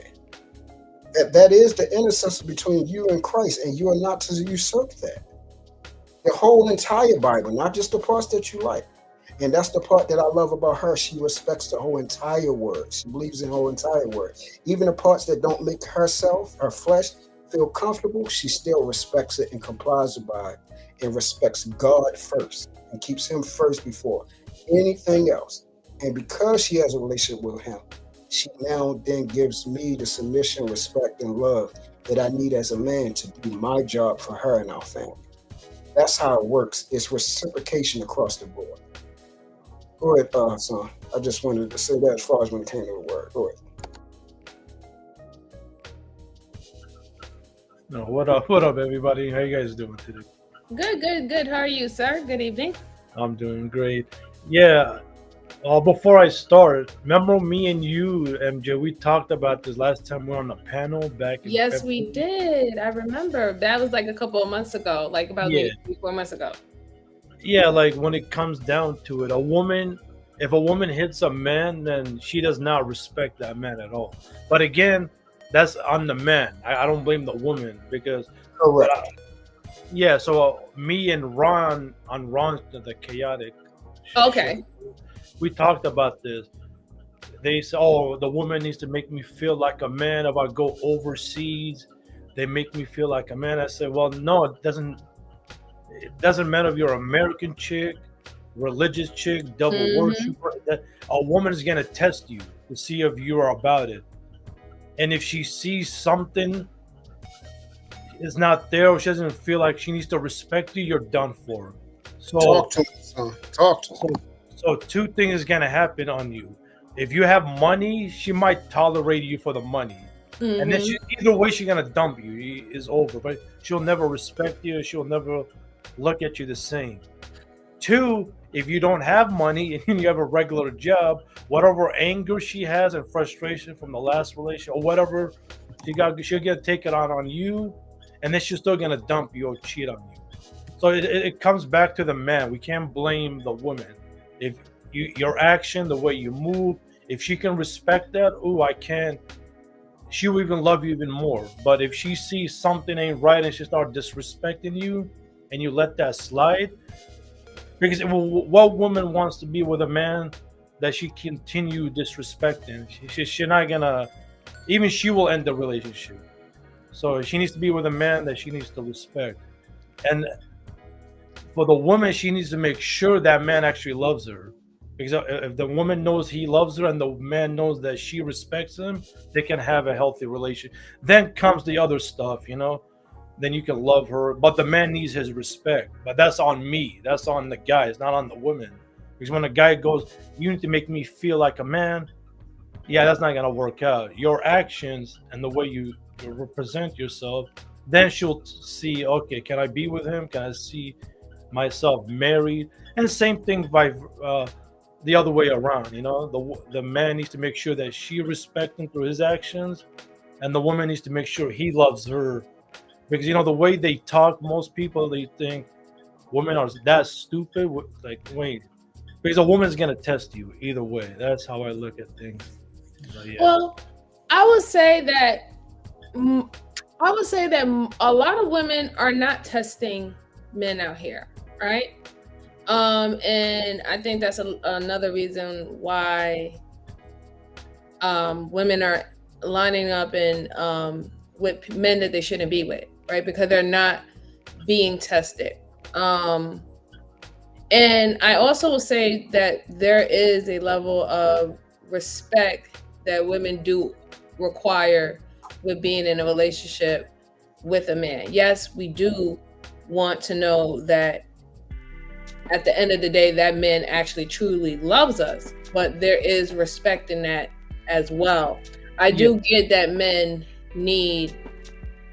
do need to feel respect, because y'all also want to be respected amongst other men. So that I could just see that as a character of men in general, that y'all really do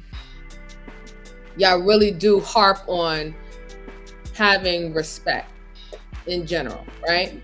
I would say that when it comes down to men just I think that men personally just need to find more value within themselves and not have their value established just by women, right? Or what women or what type of women they are able to acquire, right? Because, for example, a lot of people who feel that the women that Pookies and Ray Rays are able to obtain, they don't look at them as valuable women, right?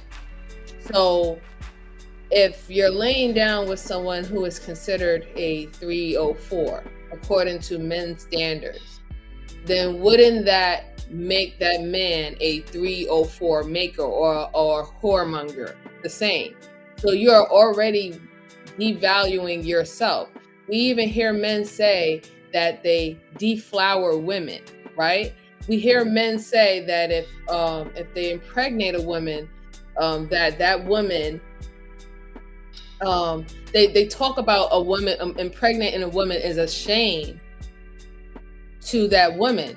How can you talk about that you're the giver of life, but then yet you demean the very life that you bring on this earth? You're literally saying that your seed produces unvaluable fruits. So I believe that men has to feel that they are more valuable than what they really are actually trying to show women, because we hear the things that you say and we hear the way that you move. It's not lining up when your ego is out there to throw onto women. It's not lining up. Like, you sit up there, you say that you don't like 304s, but then yet we see you always messing and dating with 304s. You say you don't like those promiscuous women on OnlyFans, but guess what? Those promiscuous women on OnlyFans are the ones who are getting flown out. They're the ones who are being catered to. They're the ones who are being given money to, right? So they're getting all these quote unquote tangible gifts. But then you're telling women that you're telling women who are not like them that you don't like that behavior. So when is the time when your actions is going to line up with your words? Because as a woman who's like green, right? And I'm fairly green because I don't have that many relationships with men, right? As a green woman, I'm going to look at what men are doing and men are saying. If the side chick is getting all the benefits more than the wife, or she's getting treated better than the wife, then what is going to stop a woman for playing the part as a side chick instead of actually trying to be a wife? Because it seems like you get a better experience as a side chick instead of having those traditional wives that's on TikTok and on IG crying every day about them being by themselves, being 24/7 stomping around with kids. They don't get a break or anything like that, cooking and slaving and getting burnt on the stove and stuff like that. It looks like a better deal if a side chick is the one who's getting flown out and taken out on trips and things of that sort. So to go back to what you're saying, what you said about the money situation, there's 3 different forms of relationships, right? We have relationship of lust, right? Where that whole relationship is built on the sexual desires between both people. Those are not sustainable. Then we have the relationship of utility, right? Now that's when you're with her because she gives you status, right? She's somewhat of a trophy wife. A lot of men likes her, but you're the one who got her, right? And then with her is you have the resources that she acquired. It's a very transactional type of relationship. Those can sustain, but you're not going to get the kindred type of love that you really want. So then you have a shelf on it. Exactly. It has a shelf. So then the last one is the kindred spirit. That is when you're now evenly yoked with someone who loves, respects you, and adores you, and you love and respect and adore that person in the same matter. That is that forever love. And I feel that in the society that we live today, not too many people are fortunate to experience being with someone that genuinely really loves them and respects them. Most people are willing to settle for the utility part because it's said duty, or the lust part, which a lot of our youth is actually participating in. This is why Correct. they're having so many different type of partners, and they're jumping in and out of relationships all the time, and their body counts is going up, STDs is going up. You know what I'm saying? Like this is what's happening because nobody wants to do the work. Nobody wants to do the work to have that kindred love. I said, hey, since you perfectly and beautifully broke that down, man. Um, it's if you look at the relationships currently today, all you hear is someone talking about dating, and I keep telling them you're automatically going in for something that is frivolous and temporary. If you're automatically going in looking what you can take from the individual that you are pursuing, you're producing a situation that leads to an end, because it means once they give you what you are looking for, that means it's no longer something there that you're trying to acquire, so you're trying to take. If you come into that relationship, into that pursuant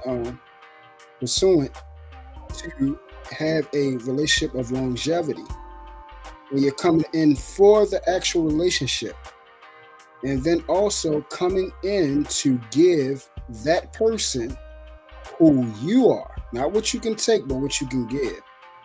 Now that is something that goes on of a course of a lifetime, because you're constantly giving them and dispersing them what you have inside your cup. You're giving the person that you're continuously growing. Hopefully you're continuously growing. So the new person that you're growing into, you're gaining the knowledge, the wealth, the creativity, all the things that you're growing, you're constantly feeding that person, the person that they married. So you're constantly giving them something. You're supposed to be what a lot of people are starting to coin the phrase servant leader. So you're supposed to be in the form of servitude to the individual that you are trying to build this covenant with. And that's what it is. It's not a business. If you're looking for marriage, it's an actual covenant.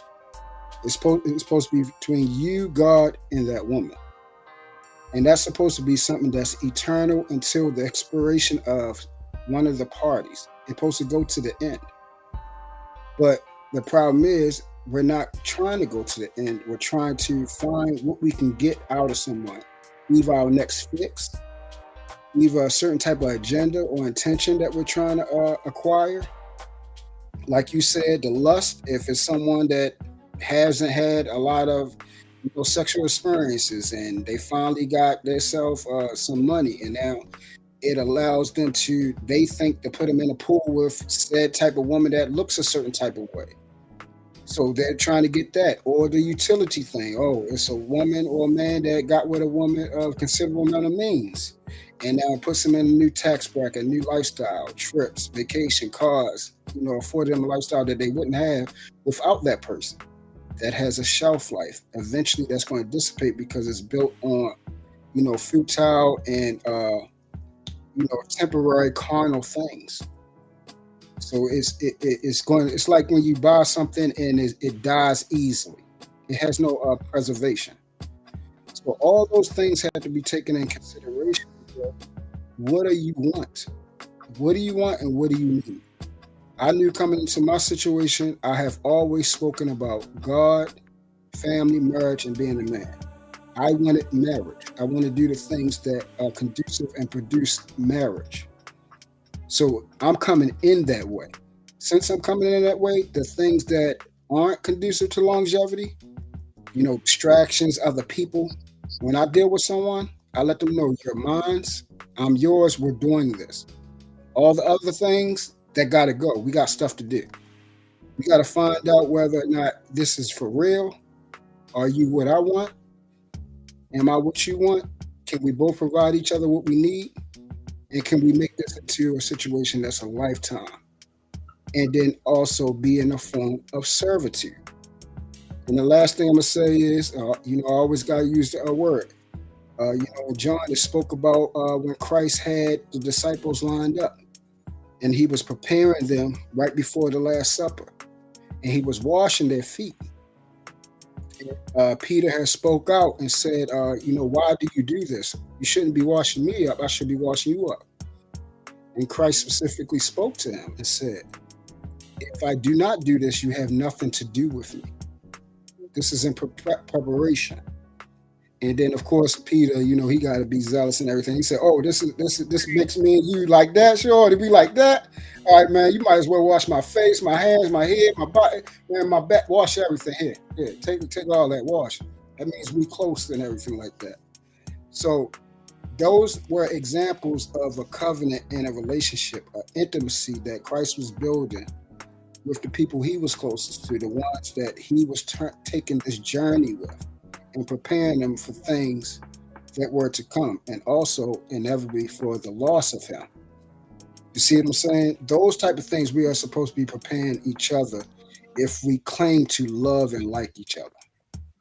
Oh well, we lost Rilla, so maybe he might come back. Oh, we lost TMKC too. Darn it! StreamYard be tearing people up.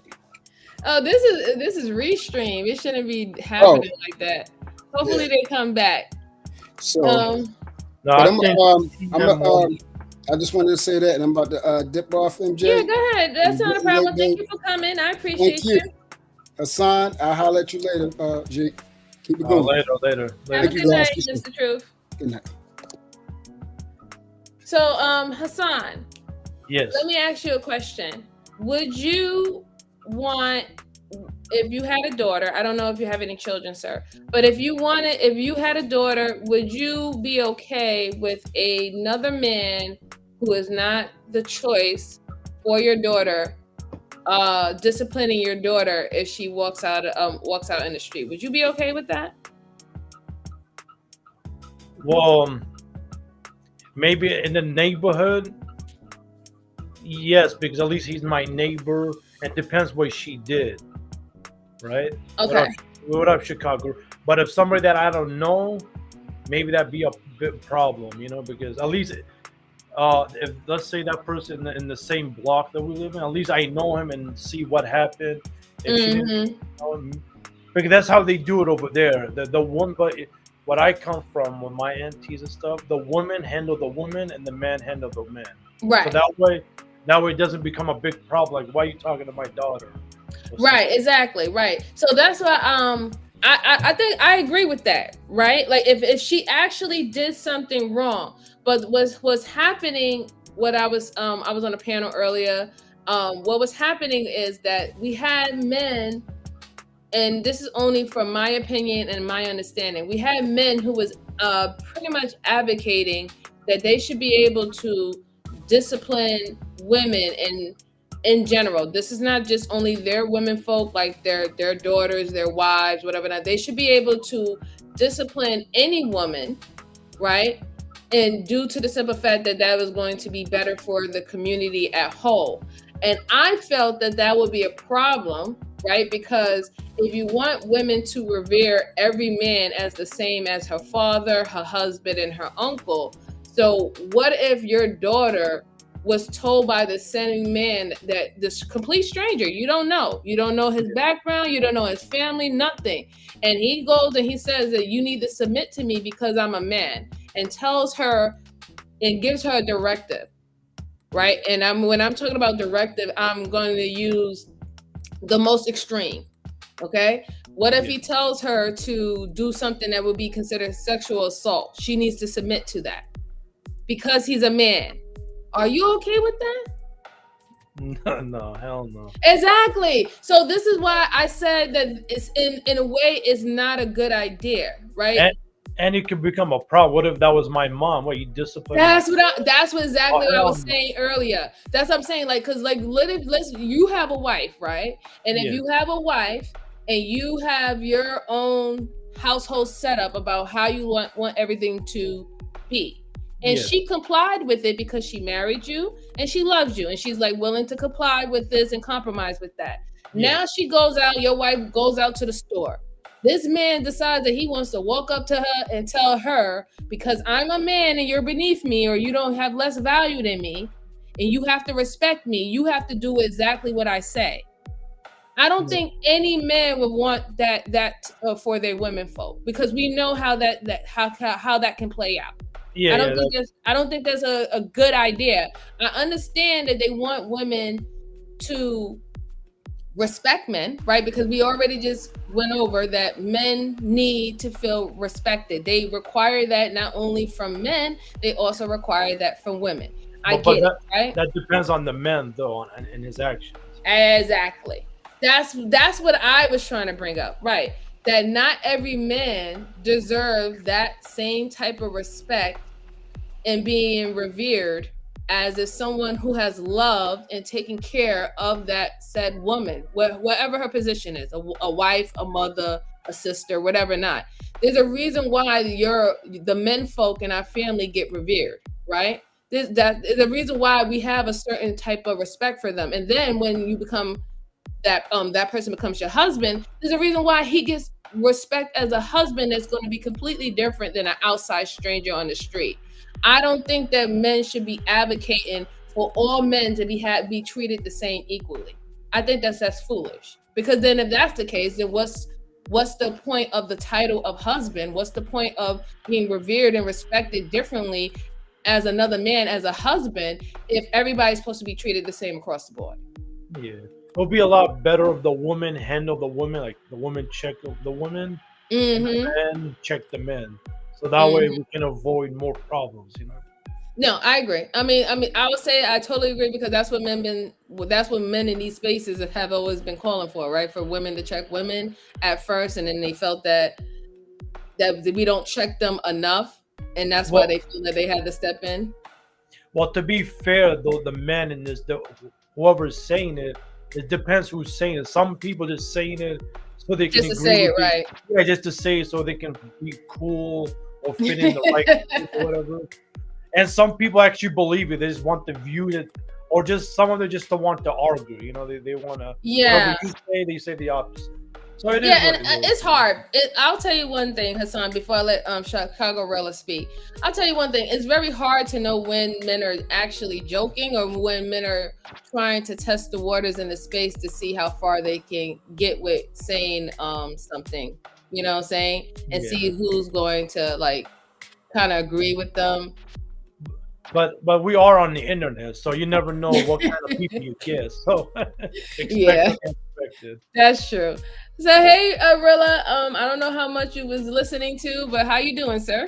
What up, Chicago? Absolutely fantastic. How are you, Your Highness? What's up, Hassan?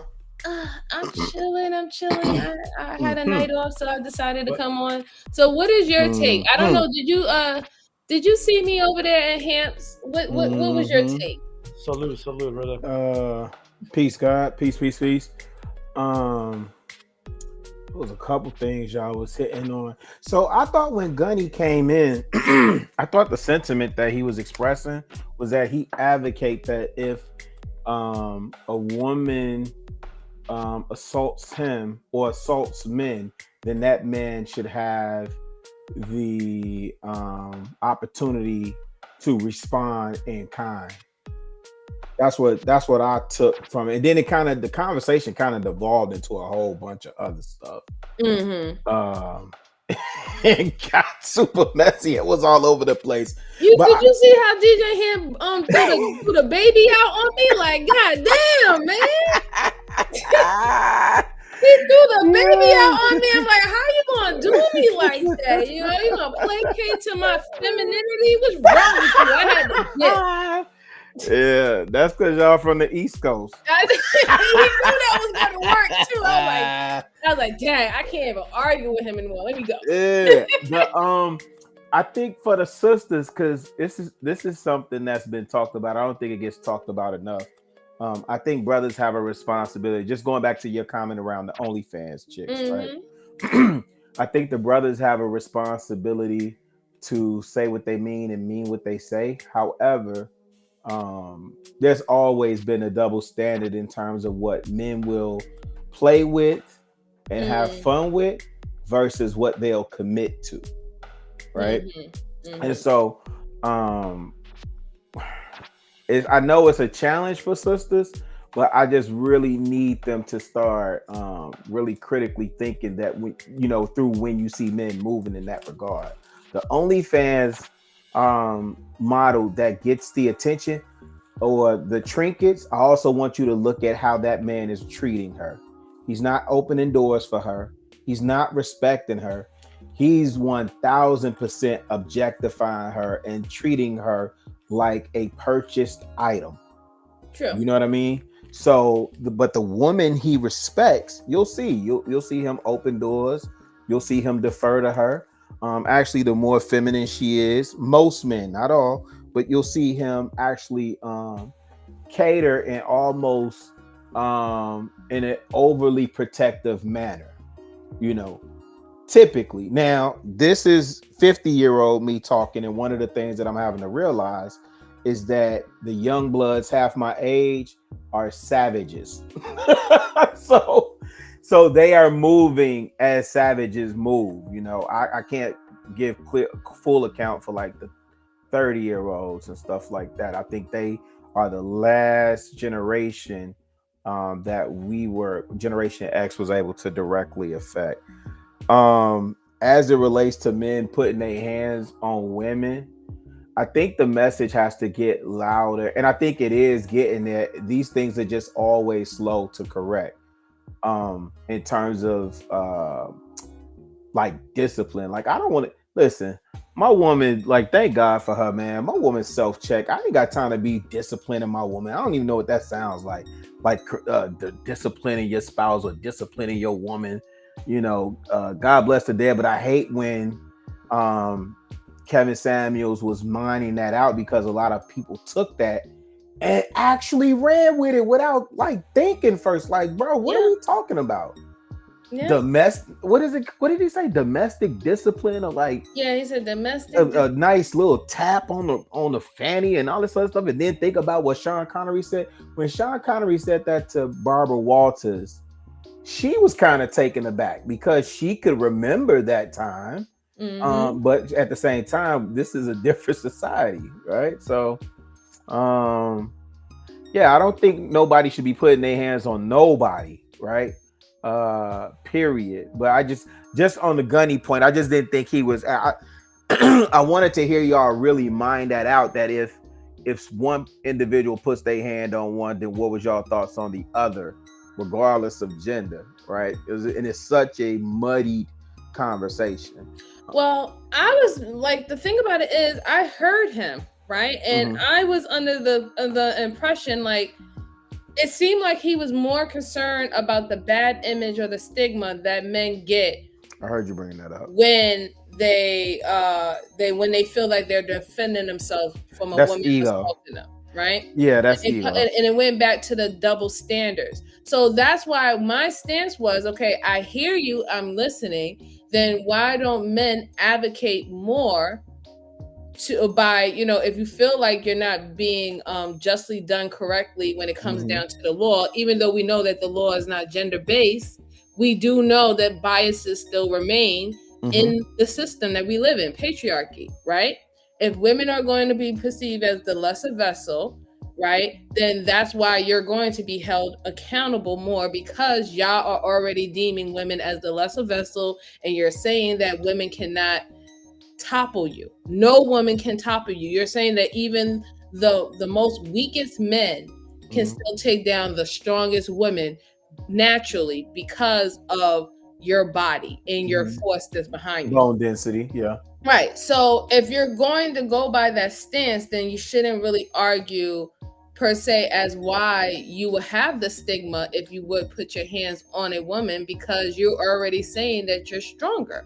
Right. But I said, if you should be your own advocate, men needs to go and report more of when they are being, assaulted. From when I looked at the stats, 83% of women go unreported and 43% of men go unreported. Right.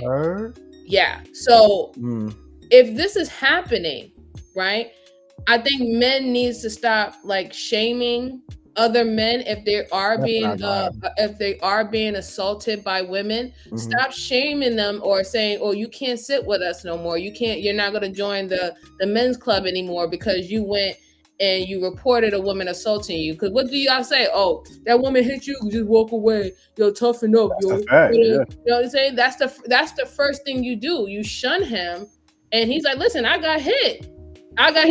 So it's like, that's why I said that sometimes men do themselves a disservice. And then what got me a little triggered with speaking with Gunny, because when I gave him the scenario of advocating for yourself more when it comes down to the law. If you feel that the biases is too much on the woman's side, he didn't want that route. His route was, he wanted to be able to, like you said, defend himself in the household and not report it. And he felt that that should be across the board. My issue was that I'm all for men defending themselves. As a human being, they have the right to defend themselves. Mhm. However, I am not going to trust a man let's say if we was to bring back marital discipline, right? Because mind you, we had that on the books before in this country. Mhm. If we was to bring that back, can you really depend on all men not to violate that and go and be No. oblivious? No. Exactly. Um. And there's going to be a lot of men who's going to use that law to go around harming and assaulting women more. And they're going to fall under the umbrella of the ones who probably would do domestic discipline within the range. That's what usually happens in this country. That is usually the ones who has no intentions of doing the right thing and following the law to the T. They always take advantage of it. So no, I wouldn't put, like, women are not going to line up and sign up to have men have the ability to do that, because we have seen men literally go against the grain any chance that they get. If they can optimize it or they can utilize it more for their benefit, they always going to take that route first. Well, a man's nature is to always dominate and impose his will, right? Sometimes that's through language, and then sometimes that's through physical force. So I don't know that it would be a lot of men, but it would be enough. And to your point, women have fought tooth and nail to gain some of the privileges and rights that they enjoy in this country. And you're just not putting the toothpaste back in that bottle. It's not gonna happen.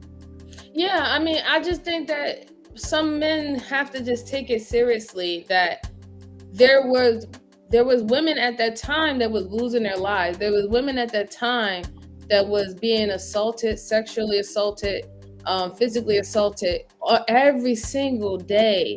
Like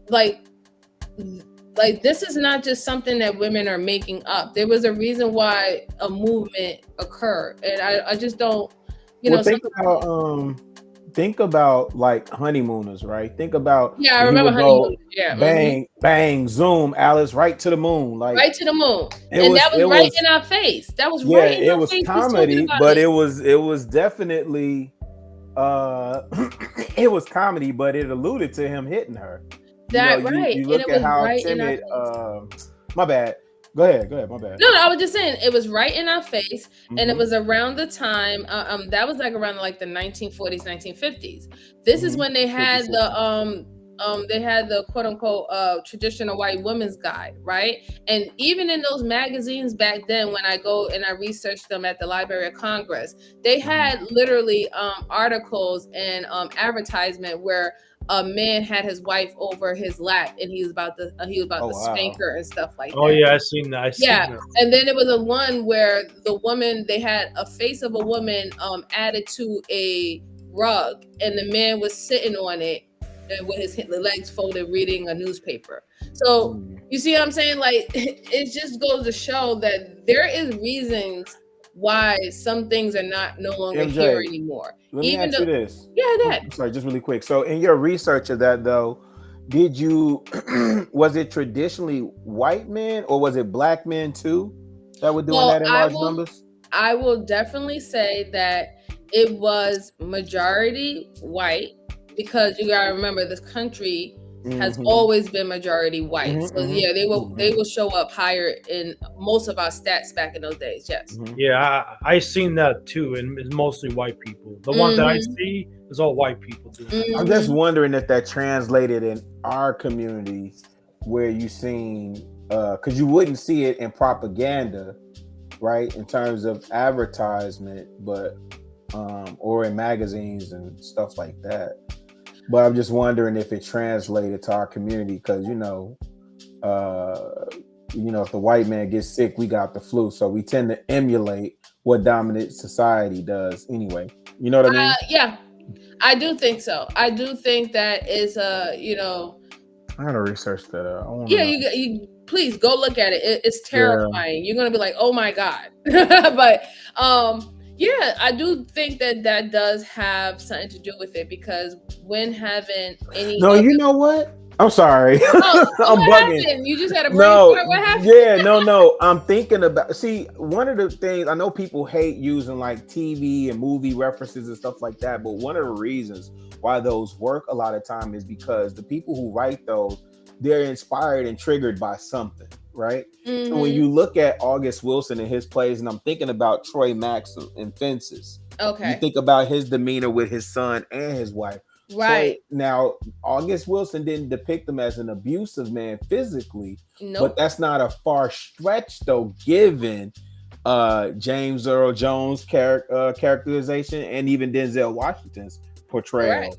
You know what I mean? So I kind of, you can look to the arts of that time or of any generation to inform.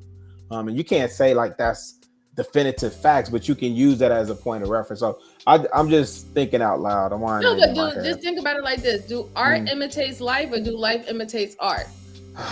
MJ, don't ask me that. I get Come on, come confused. on, come No, on. I get confused because I think it used to be art imitating life, but these days I think, especially if we talking hip, and not to derail it, but if we talking hip hop and rap, I think life is imitating art at this point. But for the time that I'm referencing, I would say all the way up into the 80s. Late 80s, early 90s. I would say um, art imitated life 1000%. Yeah, I'm in agreement with you. I do say that art is now imitating life more.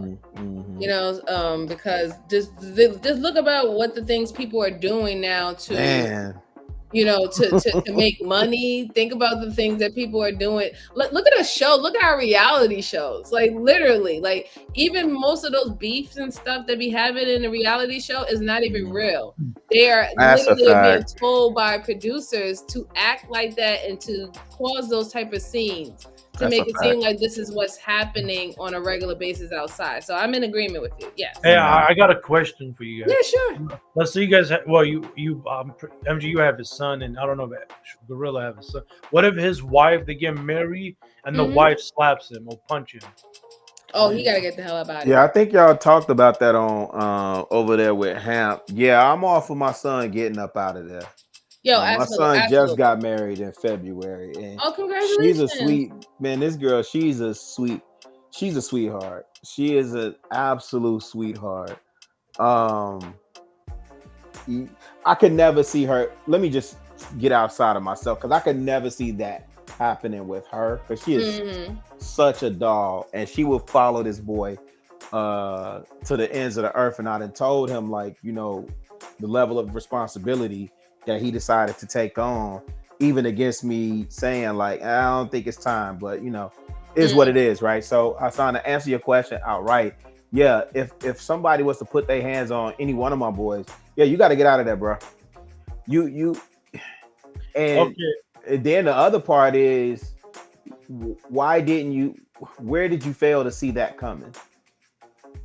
Okay, so you the father. What about you as a mother? Will you punch her back in the face, or you just Well, okay, so LJ taking off them bangle earrings, she putting on man, the like I'm not Vaseline. even going to lie to you, Hassan. The way how I feel about my son, everybody is a threat. Everybody's life is in jeopardy. Okay, like I will go to war and go to bat for my son any means necessary. I don't care who the hell you are, right? Because that's my jewel. That's my jewel. That's my precious. So yeah, anybody can get it. But definitely, yeah, I would not tell my son to stay. Absolutely not. I would not tell him to stay if he's being assaulted and hit on or anything like that. Just like I will not tell my daughter to, suffer that same type of fate either. And I just think that we need to start letting people know that it's okay for you to have boundaries and to still have certain boundaries in relationships and marriages, because a lot of people just believe that the boundaries that we set, like, no hitting, no saying derogatory terms and all that stuff, we only call that out for single people. And we feel that once you blend or you mend as a family, that all that stuff goes out the window. And I think that's a no. I really do. Like, and to answer your question, Gorilla, how come you didn't see that coming? With that, my answer to you is that woman never respected him. Like, I heard you say that. Yeah, if the woman doesn't respect you, then she'll do all that crazy shit. So it goes back. Yeah, but we see that. But we see the signs of that early on, right? We see the push, the unnecessary pushback, or the passive aggressive comments, or incendiary language. It doesn't just come out of nowhere. Like, you see it, and then we excuse it instead of setting that bound, like what MJ is talking about with that boundary. Yeah, and I think me and MJ talked about this too back then. But yeah, you can have disagreements in relationships. I'm not saying you can't, but try not to let it go beyond disrespect. Try to control your anger if that's possible. But that's what. But this is what I'm saying though. That woman so typically, the woman that is abusive to the point of physical abuse, that doesn't just happen. It's gonna start with. It's either gonna be. She been tested the water from the beginning, because like it's the same thing. I would kind of. I'm sorry to cut you off, brother. No, you good. You good. It would be the same thing that we try to inform females who end up in abusive relationships. Mind you, we know that we can't really vet. We do as much as possible, and people can change and flip up when they're in a different circumstance. But usually, if a man, let's say, if he's verbally abusive to you, right? That's the next step of verbally could be not always, but could be physical, right? And then from physical, it could be you end up losing your life. So somebody's going to continue to test you to see how much you're willing to endure in that relationship. And the more that you let things slide, that's when things start to increase or get worse. So what we want to do and what we advocate for our daughters is that, never let a man call you out your name. Like if he's calling you a B, then automatically he's letting you know that he does not respect you. You know what I'm saying? So from there, you have to decide, do you want to be with someone who when he gets agitated or aggravated, that he's going to start calling you out your name? So these are the signs that a lot of us women, we do look over, right? Or we try to excuse it away. And then also we get peer pressure to say, oh, well, he's not, it's just words. You know what I'm saying? Like there's a lot of things around at the house, not even necessarily at you. If he just in a fit of rage throws things.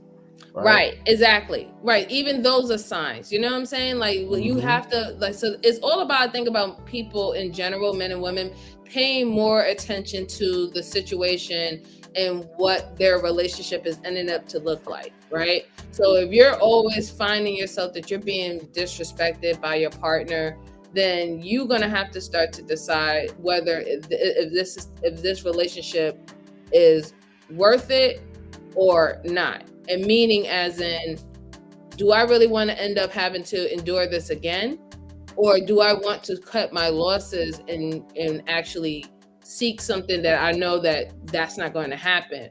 But what do? We all, when we compromise, right? When we say that we're compromising, we're truly just bending our boundaries, really. And that's where the problem lies, because you know that you're not cool with it. You know that you're not okay with it, but you try to convince yourself for by being with this person and being, you know, you not failing in a relationship or whatever peer pressure you have for your family, you're trying to convince yourself that you're going to be comfortable with this state of your relationship, and you're lying to yourself.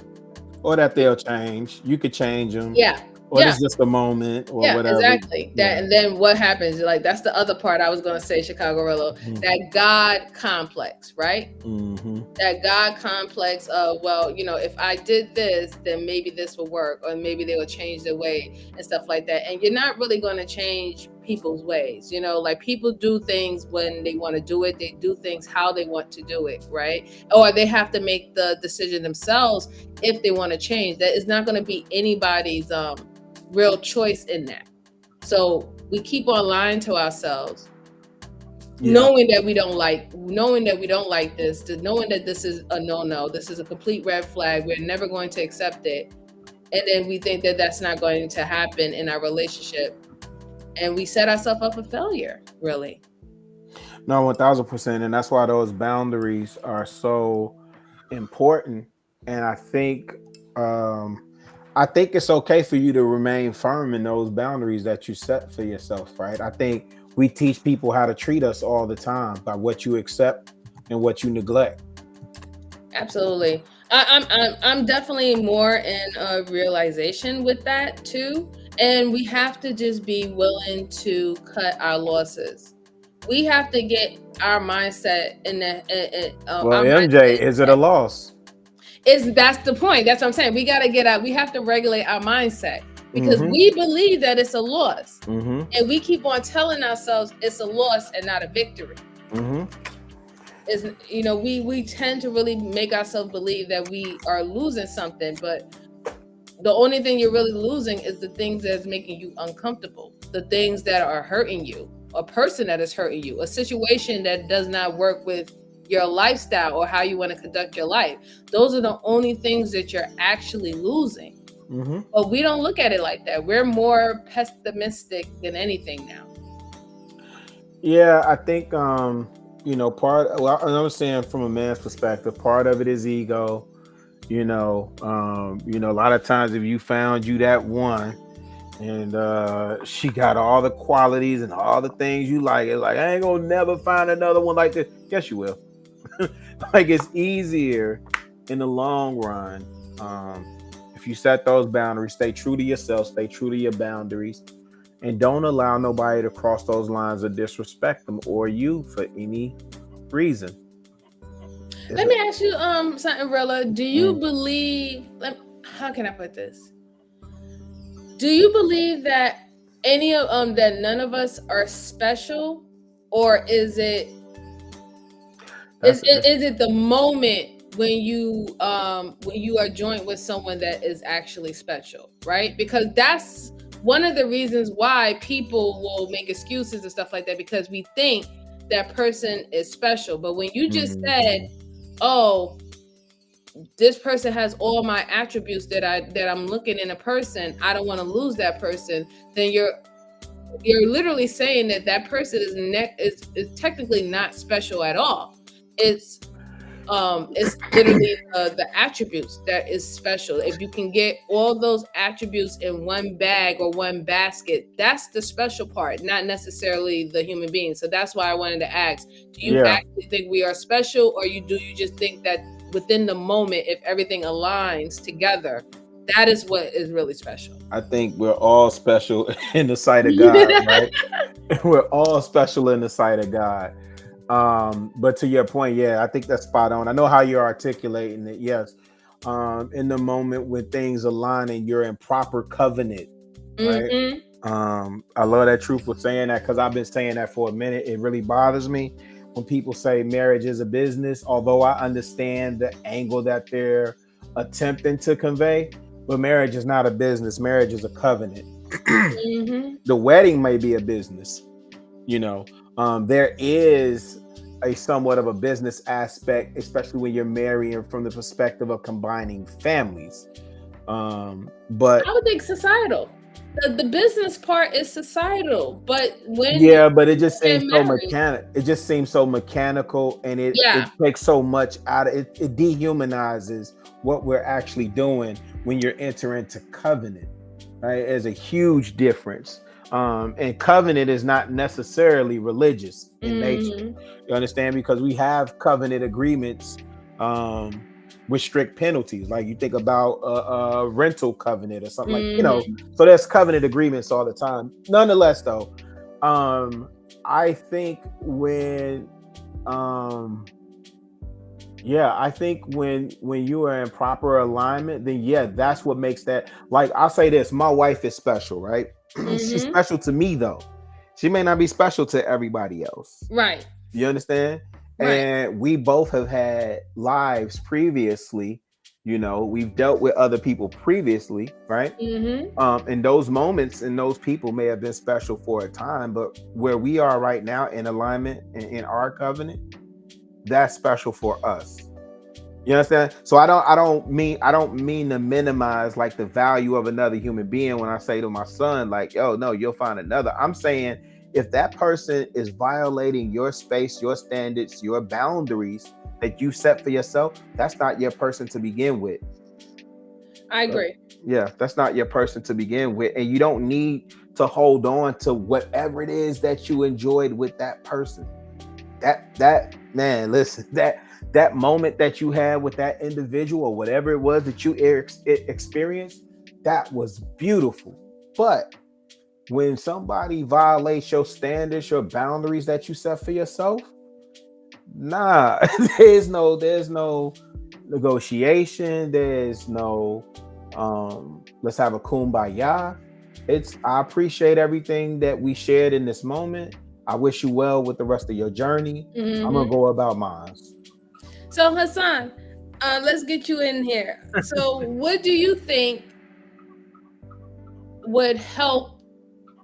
I guess the dynamics of A new what you're relationship. seeing, what you're seeing out here. Yeah. Do you? Well, Because I remember you just said earlier to Truth that you really put a lot of onus on the men. So, what do you think that men should be doing that you might affect women in a positive way or affect what we want in a positive way? before I get there, like for example, let's say do two people new relationship, right? For the Mm-hmm. man and the female, do not take your anger, what happened to you in your last relation, on that person. Mm-hmm. First of all, man, whatever happened, you gotta bear it. This is a new relationship, and a lot of people they take that trauma or that anger Okay. on that new person, and Yeah. and it gets bad. But to me, it's simple. Like why, and I get it, man and woman both to act up, but the man, because you're gonna be questioned the most. You're the man. You're supposed to present yourself in a uh, the right way. You need to be respectable. The woman looks up to you because if you're not self-respect and you do uh because the woman she can tell okay something ain't right, and and then when you fucking up you lose respect from that woman. So it's up to the guy if he has his, let's say he's not rich, he has a regular job, but if he's Mm-hmm. self-respect and the way he talks, the way he the woman will appreciate that more. So I that's why agree. you know if he's not, then the whole thing is a mess. This you're probably just gonna use him like you said for lust, maybe get in bed or use him for the money, and then Mm-hmm. she'll dump him. That's why, Right. yeah. And the woman too, she needs to be dressed nice, respectable, and if the woman respects the man, have that messiness will go away. She'll be respectful, and what they say, what's the word? Feminine, whatever. What's the word? The F word, FEM. Feminine.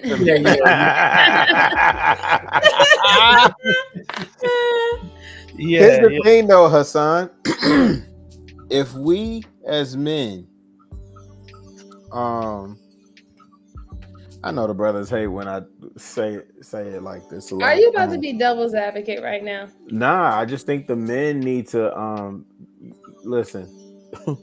We can't have it both ways. You can't sit up here, see the problem, see exactly what it is, and complain about the problem all day, and then participate in the debauchery and Mm-hmm. expect different outcomes. You can't sit up here and then complain about.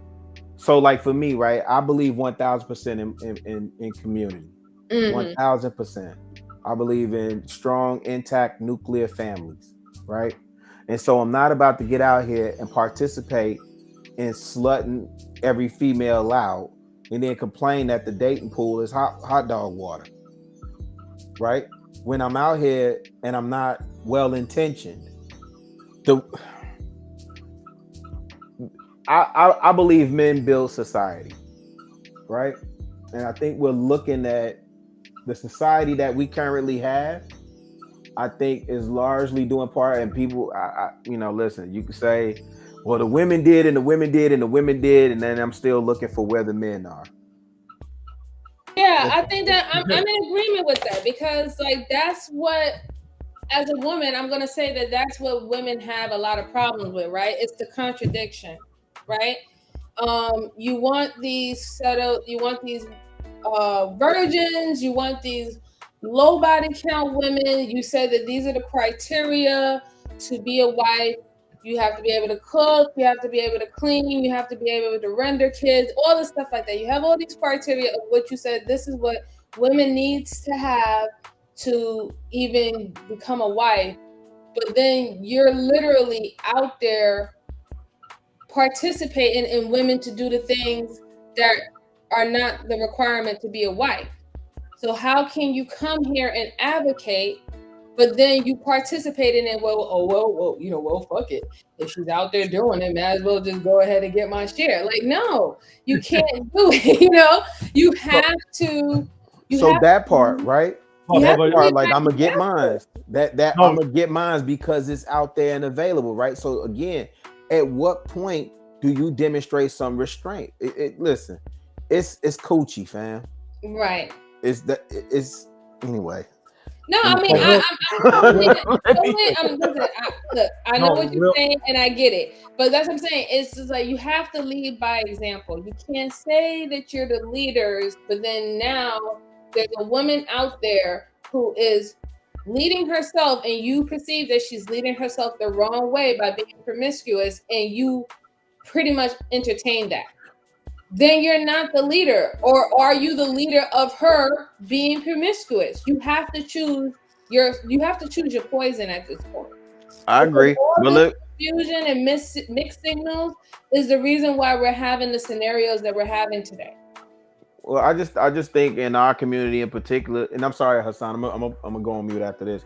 No, you're Man, good. I think it's I think I see brothers um gathering themselves and getting themselves together from an earnings potential, right? But when it comes to upholding a moral standard and standing on business and standing up for community, I don't see that. Our boys, listen, I just went and welcomed students back to my old alma mater, right?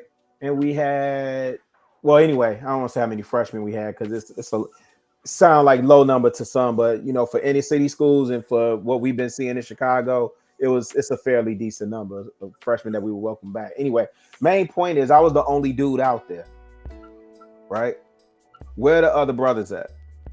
Right? If not recovering from the night before of doing whatever they were doing the night before, which is fine. We all grown men. You can do what you want. My point is, you can't see what's happening in community and complain about it, and then participate in it and shift blame to women. Like we have to own the parts that we're responsible for, and work in tandem. Like I say, in this space, the 4 years that I've been in this space, not one men's advocate group has been formed as a result. Not one father, right? Nothing. Now you would imagine all these super chats, cash apps flying around this camp. Somebody would have took that money, formed a political action committee, or formed some type of father's advocate, something, right? But again, uh I think whoever was saying that this app is now like a glorified dating app, I think that's just what it's become. And these conversations become circular and monotonous. And I think I think like if you really want to get the sisters in line, the brothers have to start being indifferent. When the brothers are indifferent to the behavior, the bad behavior of the women that they disagree with, then I think that behavior starts to change. But if you still entertaining it and you arguing and going back and forth, and that's a form of attention. The fact that you argue going back and forth, that means you like it. Something intrigues you about it. I mean, yeah, I agree. I mean, like I said, you're giving attention to the bad behavior, so women are finding that it's more beneficial to do the bad behaviors than to actually do the things that you're saying online that sounds good. Because I'm going to keep it 100. Most women believe that, and what we see, that most men seem to respect and value the real bitches in the world instead of the actual decent good girl in the world. I'm just going to keep it 100. The one who's telling you that you're nothing more than a piggy bank to me, a walking, talking piggy bank, is the one that you want to shower your money to. But the one who actually says, I like you and I value you, you're like, well, if I know I ain't shit. So if she likes me, she got to be lower than me because she got to be far worse than shit because she actually liked me. This goes back to me saying that how men don't value themselves. They don't value your penis, and you literally line up your value on the basis of how much resources you can garnish and how much women you can slay. This is what you have lined up your value. But then you're getting mad at women about women who think about you in that way. You can't. I don't know. I don't understand it. You can't have it both ways. You should be willing enough and have enough discipline to be like, if an ugly chick can't get my peen because I'm not attracted to her, then a woman that I don't see as my wife should not be able to get my peen. She should not be able to touch me or get access to me because she haven't shown herself to be a wife. Not continue to fuck on her and then say, well, you're not a wife, because you want to dingle the fucking carrot in her face. You're causing the problem that you're complaining about. You're causing it. Because men, instead of y'all really actually solidifying the structures and the standards for yourselves as well as us, y'all want to dibble dabble in the gray area. Because you know why? And I'm going to tell you why y'all like the gray area instead of making things black and white. Because niggas who wasn't even supposed to be born gets the chance to fucking procreate. That's why. You're looking out for men who shouldn't even be here today if their mama or their dad followed the standards that they needed to pick. You're making sure that they get a chance to solidify their lineage on this earth. When are we gonna get to the point where we like, listen, some people just don't need to be procreating. Some people don't need to be having access like that. MJ, let me ask you this. Oh, go ahead, Hassan. I don't want to monopolize. My bad. But you just reminded me of something, brother. When I first came to this space about a year ago on Anton's show and Freezy and B. Taylor, those are the first three I was going in. I keep hearing though, I made them focus on America and say, forget the world for a second. The woman doing this, they're misbehaving. Okay, we see it. But at the same time, we got to call how the men acting too, the way they behaving, and not acting like men. And I call them a bunch of sissies too in America. Like, you see how they acting? Of course. Dang. No, literally, you can go watch the tape. And I believe you. And I say, but yeah, we can blame the woman. Yeah, we see it, but we also got to see the men. Look how they're acting. So, Hassan, I am on record. When I came in this space, I upset the cart on a lot of calling out men behavior because, like you had just said, the culture you come from, you're used to seeing women deal with women. I'm the same way. My granddad rarely checked the women in our family. Like, he might have said something to my sisters in them, but I'm talking about like the women. Like, he didn't respond to my mother and my aunt like that. That was my grandma. My granddad was responsible for checking the men and for, like checking me and stuff like that, right? Yeah, grandma, So I'm not out even in this space. I'm not big into, jaw jacking and going back and forth and doing that with a bunch of women. Nah. It's I tell you, brothers got to get the brothers together. Iron sharpens iron. my bad, really. But I can tell you this: the elderlies, the women, and where I come from, they check younger men too because out of the respect for her. It's not like over here, shut up, lady, or whatever. Over there, if you disrespect the elders, you're gonna get messed up. You know, when the It used to elders, be that way. It used to yeah, be yeah, yeah, women, children, and elders were off. It used to be that way. Here is what I'm saying: women, children, and yeah. elders were off limit. But again, I think Things MJ change. alluded to it. But when you have these fatherless homes and these young men coming up without seeing what masculinity looks like, and then they try and emulate it without balance and without proper perspective.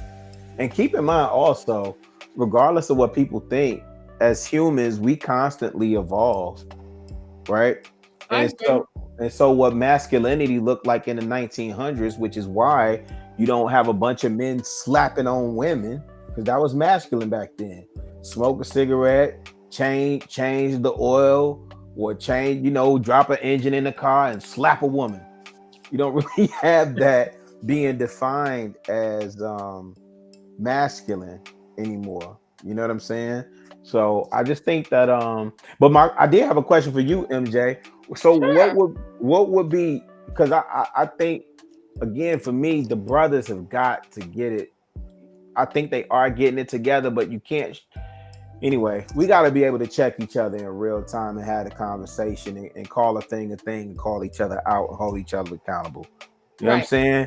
And all these jokers be walking around like they sleeping with dimes, nines, and eights, and everybody's a millionaire or a six figure. All y'all I know. jokers is high value. Man, kick Everybody. rocks. But with that, Everybody's right? an alpha. Oh yeah, yeah, Everybody's yeah, a yeah, yeah, yeah, yeah. Now listen, I And don't want nobody to steal my glory. I'm on record, beta simp host stud. You know what I'm saying? I don't want nobody stealing my glory. But my question, MJ, is what is your message for the sisters? Mm. My message for the sisters would be, Wait, before you answer that, what the heck is you eating? oh, I'm sorry, I'm eating a burrito. My bad, I'm hungry. I apologize. I apologize. No, y'all been on here all day. I ain't tripping.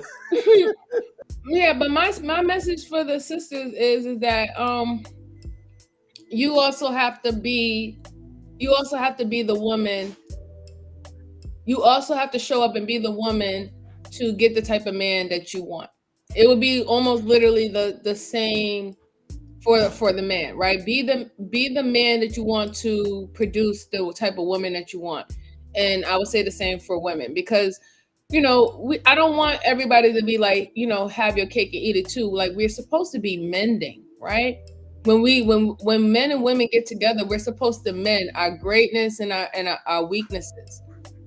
And it's supposed to work. Like, we're supposed to be each other's yin and yang. So I don't understand why it seems like it's like yang and yang now, or yin and yin. It's not mending. Because we're in competition with one another. Yeah. What do you think our ancestors are saying? Get rid of the whole lot. Listen, I would literally say that our ancestors are saying there's a lot of you motherfuckers that should not have been born. Well, we know that to be true, right? You know how many oops babies there was, or just one night stands, or that whole concept of sexual liberation just did a number on all of us, right? I think, yeah, and I you know what? I'm gonna tell you something, Rella. I agree. I think sexual liberation has did a number on us, and on both sides, men and 1000%. women. Yes. Men and women, because even now, when it comes down to the sex part with men, they don't, like you say, like y'all can literally have sex with pretty much anybody, or any form of hole and stuff like that. So it's no longer special to you guys, right? Y'all can get it in any forms of way of that type of release and whatever not. So how can you ever really like value women in like participating in that with you the way how you abuse it? Right? Mind you, y'all still are trying to find that adrenaline, that initial adrenaline when it was when you was having sex with a woman was amazing. That's why y'all have that saying, ain't no pussy better than new pussy, because you're trying to get back to that feeling again. But that's that because you thinking have is over abused it. well. That but would you say that that line of thinking comes from breeding? Like I'm talking. Yeah. I'm saying from slavery breeding. Yeah, it is. It is. But it's been a while since we have been enslaved people, right? Oh So no, I we agree can't, with you, but just think we how can't, long that. Yeah, yeah. I'm just Go ahead. saying, like, Yeah, it's been a while, yeah. so we can't really necessarily use Mm-mm. that But I'm as a. saying, look at how that travels through the generations. The It does mentality, travel, but it's that traveling because it's mentality. also being taught too. I agree, and at some point, like so, I'll say this. I'm on record saying in these spaces, I wish my uncle had taught me better. Right. So like for me, I lost my virginity end of my freshman year at like 14, 15, 14 before I turned 15. All right. I didn't know this girl. It was like a dare. I didn't even like this girl. We wasn't dating or nothing. It was just a dare. You know, like when you were little, I don't know if y'all did it, but like we was little, we'd be like, girl, I'll do this and this and this. And she, boy, I'll drown you. And I'm like, no, you won't. Yes, I will. Okay, let's see. And that was the dare, right? My uncle caught me, and then he just left the room. He left the room. And then when I came out, he was like, good job, boy, good job. Right. And that was the wrong thing to tell me in that moment, right? Because then I'm Right. thinking that behavior is validated and accepted. So what am I doing throughout high school? Trying to nail everything to the wall. But when I knew better, right? And I'm having a similar conversation with my son, and I'm having to tell him, listen, if you're deflowering young women, then you out of pocket. And this, I think it's one of the reasons why he decided to get married young. I think the message resonated with him because that's not the move. You understand Right. what I'm saying? That's And not the I'll move. say like this, like even with the breeder mentality, right? Mm-hmm. Like this is what I don't know if men realize it, but the men who are participating in that's what y'all looked at. Y'all looked as a bunch of breeders, right? And when it came down to breeders, what happened at that time? The enslaved people who was sent out to be breeders, they was procreating, but they didn't have no connection with the children that they procreated, right? Hence why there is some men, when they have children, they're not there. They walk off, or what, they can't deal with the woman anymore. They're literally absent from their child's life. They have this detachment. Like, how are you that detached to something that you created, right? I mean, especially the ones who are arguing about pro-life. You can't sit up there and argue about pro-life, and I should have to say so as being the other half of the chromosome that created this child, but then you don't want to be involved in anything else that this child is doing while they're developing into children or adolescent or adult, right? So it's just like what women are seeing is just seeing a lot of mixed signals. I don't want men to be out here looking like breeders. I want men to believe that they are valued outside of women. That's what I want for my son. So I want men to believe that they are valued and they have a purpose outside of women. I really do. And the first thing that you can do with that is you have to believe you have value. You have to believe it. Go earn your value. Your journey is going to be completely different than a woman's, man. Go earn your value, and then now you won't feel like you're missing out. You won't feel like, I don't want 20 women to say that they touch me. It should get to the point where you tell women, how y'all tell women y'all shouldn't be happy, or it's not a flex to say I've been touched by 20 plus men. Men should feel the same way too. Not 20 plus 150 women seeing me naked or have my peen. You should start to feel. What is it? Change the game, really. Change the game, because y'all get glorified for how many women you knock down. Yeah, but by who? Men need to change the game about how many women did not have access to you. No, but dig this here. We get glorified by who? By your boys. So like at 50, Man, I did this here, MJ. I'm not sitting here at 50 like, man, I could count this one, this one, this one, this one. Like, it's a busted nut. It's gone. It's done. And then listen, I know there are people who will argue that they don't believe in soul ties. I do. I do. So if you ran through all them females, you'd got a little piece of that heifer with you in some shape, form, or capacity. Y'all are exchanging not only bodily fluids, but you're exchanging energies. There is a spiritual connection to some degree. My opinion. I could be way off. No, I agree. I do believe in soul ties, and you're literally connected to somebody or in that way, right? Because that's a part of the mending situation, right? I just wish that, like I said, I think that if men, because I truly do believe that, at the end of the day, even though I'm a leader myself, I do believe that in general, men should be leading. I do believe that.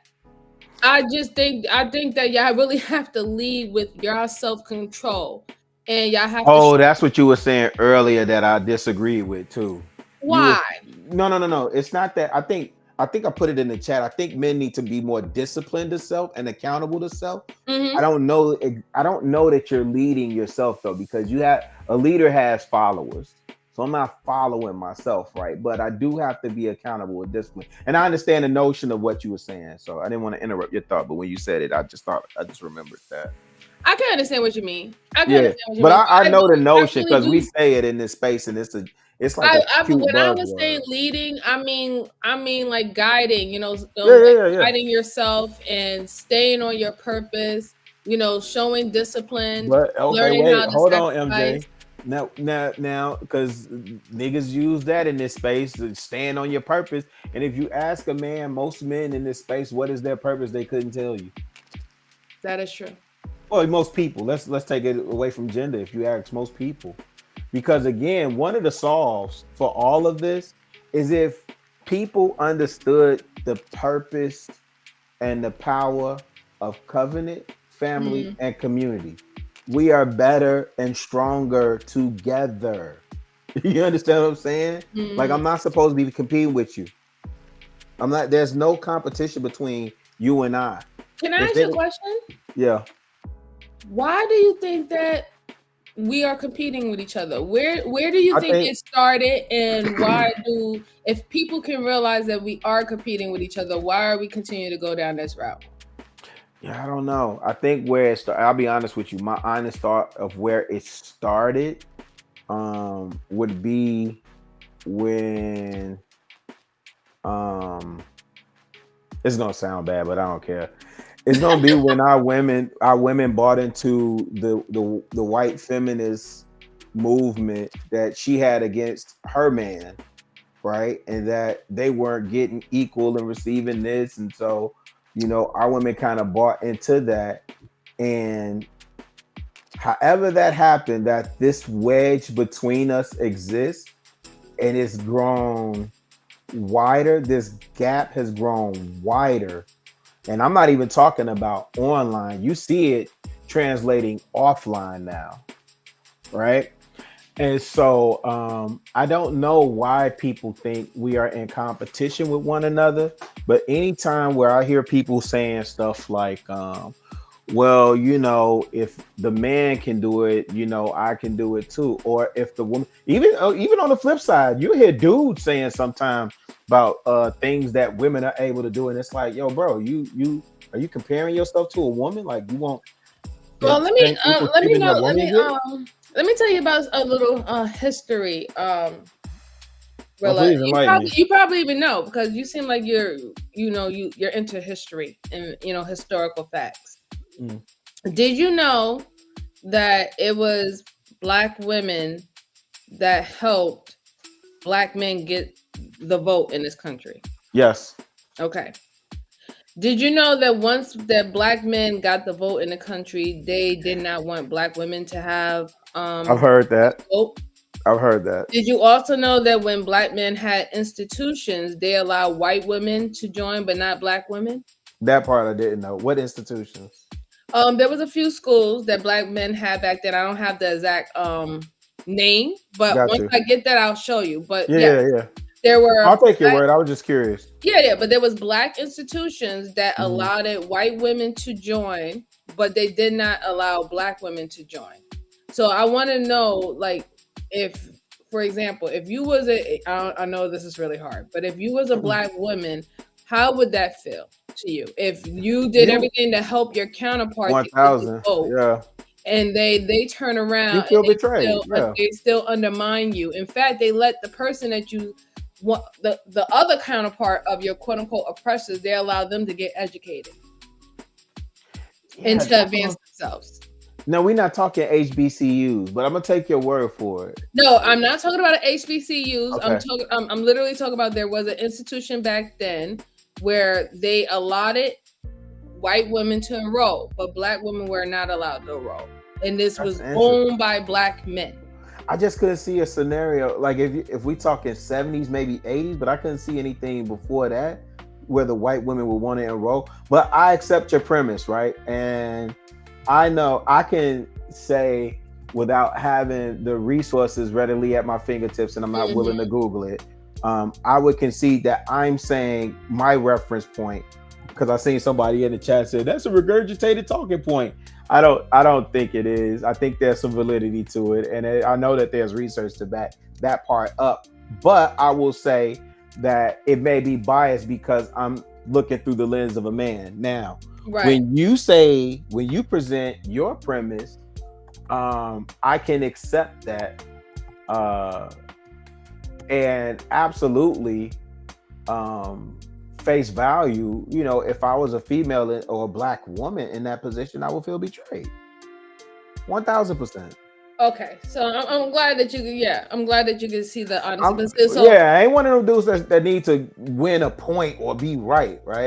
I'm really trying to problem solve and get to the bottom of this, because if we do not figure a way to pair bond and restore nuclear families and community, then we lost. Right, and see that's why I'm just trying to I just gave out that little history, and once I actually have the link, I will definitely share that with you, because I don't want to put out anything that's not true, right? But I actually have seen it. Okay, yeah, so here it is. It was. No, I'm laughing at Mel say I got old feminists in my family. What? That's funny. No, my grandma not a feminist. I don't think my mom might be. She might have feminist tendencies, but my grandma definitely not a feminist. No, go ahead. That's just funny. I'll stay out the chat. So once I actually show that that document, I will show you. But I was just wanted you to understand that's how when women started to be like, you know what, maybe the ideal, what women are fighting for is not only just a white woman's issue, it is a woman's issue, right? And that's when they started to join the women's suffrage, right? Okay.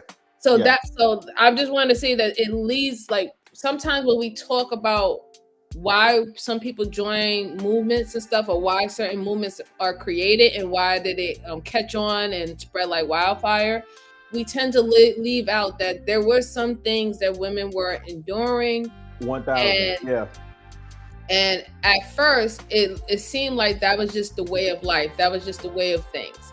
Now, was that suffrage, was that Fannie Lou Hamer? Yeah. Okay. Yeah. Okay.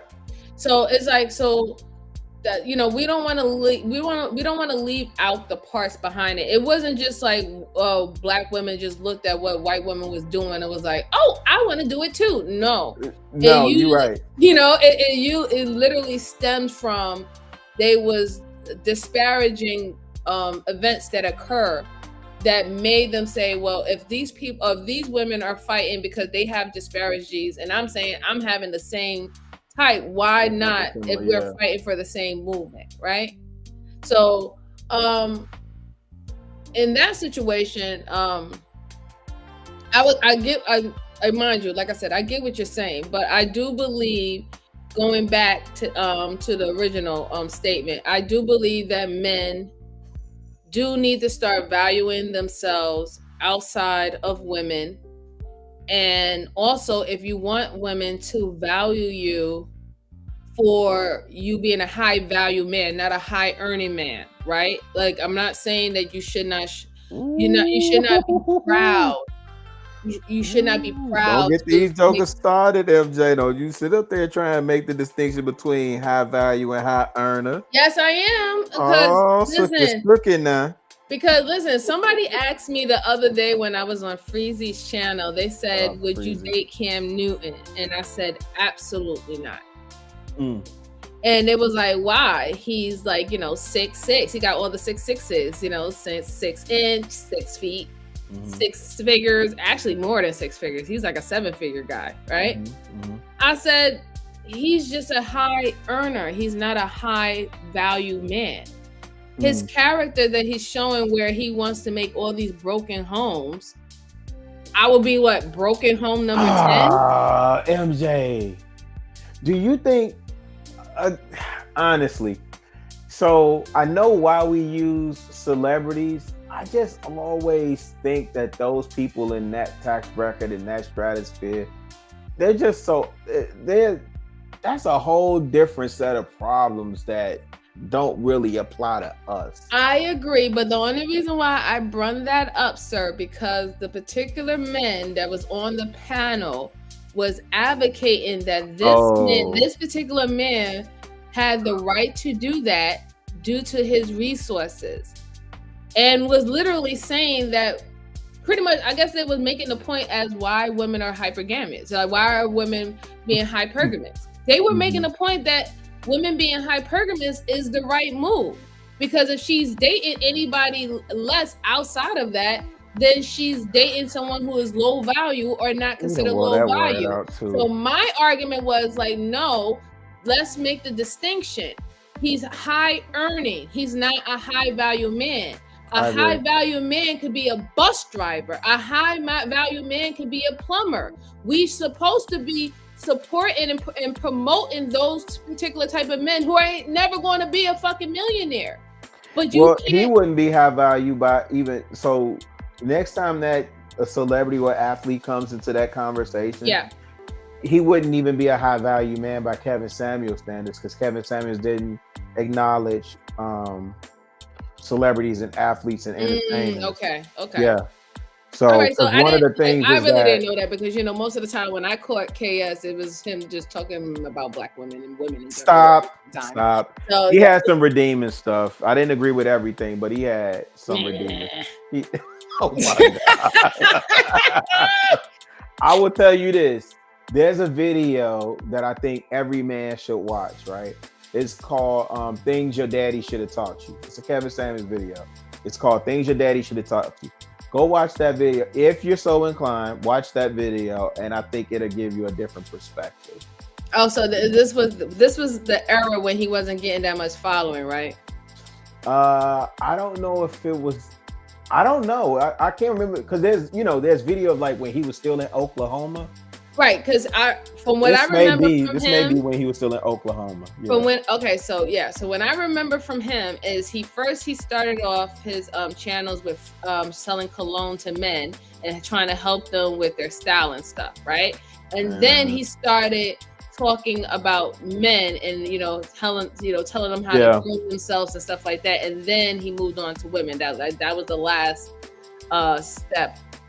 Yeah, I think everybody was trying to hit a lick, and then like most people in the space, when the pandemic hit, and that blew up though. But just think about it. He was blown up not for him checking men. He was blown up for checking women. Absolutely. And you know why that is. People want to see somebody dump on somebody else. That's why a lot of quote unquote content creators in this space gain a certain amount of notoriety and celebrity, right? Because they are antagonists, or they pick fights, or they're dumping on somebody else. That's the easy play. I keep telling people, if you really trying to define yourself as a content creator, look at somebody like a Joe Budden, or like, to me, Joe Budden and Earn Your Leisure are the benchmarks. Well, Earn Your Leisure are my peoples, right? Oh, say word. Yeah, hey, there were some big jokers, man. Well, Matthew. No, well, what Well, Matthew? MG, the Who? mortgage guy. Well, he was on with them early on. Yeah. Yeah. Well, MG, the mortgage guy. That's my. Yeah. That's my bro. Yeah. That's my bro. I grew up with him. That's my brother. So, yeah. I do say that people need to branch out and definitely, get out of the talking points that makes you feel good or give you the feel good feeling in the moment. And because I'm not even gonna front. I'm gonna take accountability. I was doing that too. I was in the beginning when I first came into YouTube. I was circling the spaces where the women were saying everything that I wanted to hear. Mm-hmm. And I really wanted that feel good moment. Especially since there was an opposition for anybody dragging you, right? Oh yeah, what was you calling us? Waterheads? Yeah, waterheads. Yeah. And then I said, and then I went waterheads, and I also had to start pinning out water mammies. Oh Lord, y'all are so disrespectful. I don't know why y'all calling other sisters mammies, man. That is wild to me. Yeah. Well, what you got to say about this, Hassan? Jump in. You can jump in anytime, sir. No, I'm just listening. It's a great conversation. I don't want to ruin your conversation. Hassan, are you going to Houston? Oh yeah, definitely. You gonna be down there? Going cool. Okay. I gotta revenge my win, but this time I gotta talk to him. Things will be different. Listen, that's dope, man. Shout out to you. You did a great job. Yeah, Shout that's a fact. No, but it was like a miserable week of him. Just if he would have told me there was a place to stay and riot, I could have avoided all that mess. I heard that you had the walk, walk to the place, and then you had the So fight. let me explain what happened. Okay. So let's start from the beginning. So I left Arizona, right? 7 p.m. I got to Denver Airport 1 a.m. A layover from 1 a.m. to 6 a.m. Wow. Now the plane took it'd be late. So literally I left at 7 a.m. So from Colorado to Virginia, that's a 5-hour flight. So literally I got there like 12:30 Virginia time. So that's the next day, Thursday now. I was just tired. I just slept and wasted the whole day. Friday, I wake up, waited for my in-law and sister come so I can go get a car. They're overbooked. I couldn't get a car. It was a mess. But I got to get to Philly now. Right. So I booked a Greyhound. The Greyhound leaves at 6 a.m. the next day. So I slept a little bit early, got up 5, whatever. So again, my sleep is all mess. It's a mess by then. Now the bus comes late too. It comes 7 a.m. I didn't get to Philly. I was supposed to be at Philly at 12 p.m. But I didn't get to 1 p.m. The hotel I was supposed to stay in, I'm not supposed to check in until 3. So I got 2 hours to figure out what the hell I'm gonna do. So I was just walking around, texting him, hey, I'm in Philly, whatever. Checked in. I didn't sleep. I got like a little nap, an hour. I said, I can't waste this. I'm in Philly. I got to go out, explore. So I did another 5-6 hours of walking. I left like my hotel 5 p.m. and I got home by 11. Went to sleep, woke up. Then I said, you know what? Screw this. Just let me walk. It took me 46 minutes from the hotel to because again, I was spending a lot of money too. And I could have taken Uber, but I said, screw it. And let me enjoy whatever I can get. Scenery and stuff. Yeah. And it was a nice walk, so I'm not really complaining. Anyway, so I got over there. The first person I see, they made me say it was fantastic. And King, I met Sporties was there, Granville, Cheeky, and Love Seed. And on Princess Cammy showed up too. And then I found out, we had rides for everybody, a place to stay in. I'm confused. No one told me nothing.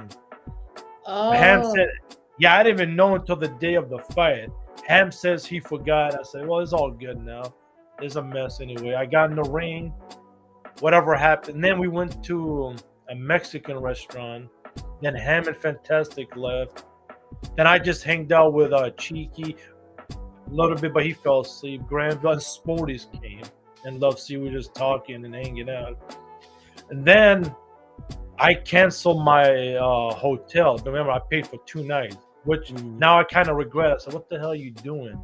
I should never done that." But I did it.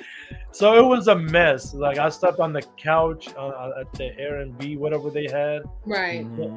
The next day we wake up at 6 a.m. Now Cheeky left by then. He left at 4. Sporties came. We took Granville to his truck because his truck is like an hour away, like a different smaller town or whatever. Mm-hmm. Granville leaves. Sporty leaves. Now I'm waiting at a restaurant for Omar. Omar, he's the guy who had the cars, and we're staying at his place, the Airbnb or whatever. Okay. So now I don't have his number. I don't have no one's number. I called Granville on Instagram and say, "Hey, give me Omar's number. Is he coming? Like, what's going on?" And I waited another 15 minutes for him to get me. So we picked up Love C. We drove big, and again, now this is Monday. My bus, the Greyhound, leaves 7 p.m. and this is like in the morning, like 9, 10 a.m. So and salute to Omar for that. And we drove in around the city. Me, Love C, and him. And Fantastic came. We got ice cream and cheesecake. They dropped me off at the Greyhounds area by 2:30. So now I got another 4 or 5 hours to wait. I just hanged over there. Then took the bus another 5 hours back to Virginia. It was just a mess. Like if you want to say that vacation was a nightmare for me. So I can tell that's a lot. That was a lot of traveling. Not too much sleep. Yeah, it was a lot going on. So if you say what is my fun, it's literally me walking downtown Philly, and that's Sunday when I was hanging out with everybody. That's my fun, the whole vacation. Okay. Yeah. It was just like, damn. But if I knew there was a place to stay at, and I could just flew into Philly and avoided all that mess. So this time you're gonna do that, right? Like when this time I'm calling somebody from the airport. Hey, I'm waiting right here. He's like, I'm gonna be in contact with somebody. No, I was texting him, but I think his mind was, although he was. It was a lot going on. And yeah, when you doing those events, I know even when we did Atlanta and Houston, I try my best to stay out the way because, like JR, mine was just everywhere. Oh, shout out to you on your debut over there on the network, MJ. I've seen you a couple times over there. Thank you. I appreciate it. I finally met Lapeef or JR or whatever his name. Yeah. Hey, I'm new here. I've been watching him for a year, but I've never been in the comments or panel. Yeah. JR is the homie. That's my guy. Yeah, I mean, I'm not gonna front. It's definitely a tough crowd. But oh wait, you talking about the chat? Not only the chat. Like even panel. Sometimes the panel too, right? It's a tough crowd, very strong personalities, but I respect them nonetheless, whether if we don't agree, I get PTSD. I gotta log off when that pop up. MJ, I be having flashbacks. Like, wait a minute, is this Thursday again? Not to say Thursday. Let me tell you, is that K? Let me log off. No, funny, I didn't even know anything about all that. Like literally, I just started to learn about some of the history about it recently. So, but nonetheless, like I said, it's still a good environment to learn and to experience other people's perspectives. So I enjoy it really. Like I said, here's the very thing strong. With JR. He's genuinely, and it's one of the reasons why I rock with him. So I think he's genuinely trying to have the conversation and get different perspectives and learn. But I think like with most things, once money is involved, it could cloud, not to his fault or anything like that. I just think it's one of those things that happen. Like when money gets involved, it muddies the waters. And then you got to recenter, repurpose, refocus. But genuinely, you know, like he from the crib, so I'm biased on that part too. But yeah, because you know, it's like when you, to me, if I see somebody, especially from the crib, if I see somebody winning, it's like we winning. You know what I'm saying? So, you know, yeah. Wait, No, congratulations to you. I get it. Chicago, are you going to be in Houston this time? Yeah. I'm gonna go. I gotta drop about 10, 15 pounds. So I'm running. I'm not boxing. I'm not. No, absolutely not. No, the fight that I want is not gonna happen, unfortunately. Oh, okay. But this time I heard he's gonna do activities and different things. Yeah, it's supposed to be an actual whole weekend event. Wait, MJ, you going? No, I don't think so. Absolutely not. I don't think so. No. I endure enough trolling, but you know what? Online, I don't have to. But I can dig that. That's in real life. In real life, it's a different beat. It's all love. It is all hugs, kittens, and little fur blurries. Oh yeah. Fantastic was pretty chill. We didn't talk a lot, but he was pretty cool. Like, damn, this is different. Fantastic. Yeah. And here's a story. I don't know if Ham said it on that. But what's that guy's name? CJ Master C or whatever his name is. Oh, Master C. Yeah. Yeah. You know, he was talking all that mess.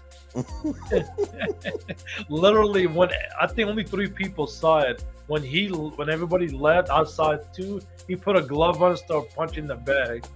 Like, Ham actually told us that story, and he told him He said, "Don't hit the bag no more. You could have. You had your opportunity. The bag." Oh yeah. I heard him tell that. Yeah. He got offered $1,000 to fight it. Fantastic. Like, damn. I take that fight. I know. If Ham would have told me, I took that fight too. I heard you say that, Hassan. I heard you say that. No, I mean, I think that the ones who will come down to the event will be chill and stuff like that. But, you know, I think it's just better that I just stay. I get it. Yeah. But you know, we talked about, you know how E Black is fighting the guy that I fought, Black, right? Has anybody even seen E Black and see that he's okay? You know, or E Black that took hiatus. He is focused. He is locked. Yeah, it seemed like he's definitely zoned in because I haven't. Yeah, seen him he's pop up training anywhere. Black But Summer. first of all, salute to my bad. But salute to Black King. You know, he won. But we talked about this earlier on another panel. Whoever wins, the other Black should lose the name forever. You know, there's Black King. They both black as hell, and E Black definitely can't lose this. Yeah. But Gorilla, if you end up with either one, that's funny though. Tell them that the loser. The fight for Black. I like it. I like it. Wow. I like it. Anyway, and I heard they have some tensions with each other too. Literally, I don't know. I don't know that it's real tension. E Black be jaw jacking and slacking, man. But that's my guy. So, but here's a story. I don't know if you guys knew. The guy that I fought, Black King, he wanted to fight Sharon first. Yeah. That fight ain't never happening. Yeah. That's the fight that he wanted. Bracy.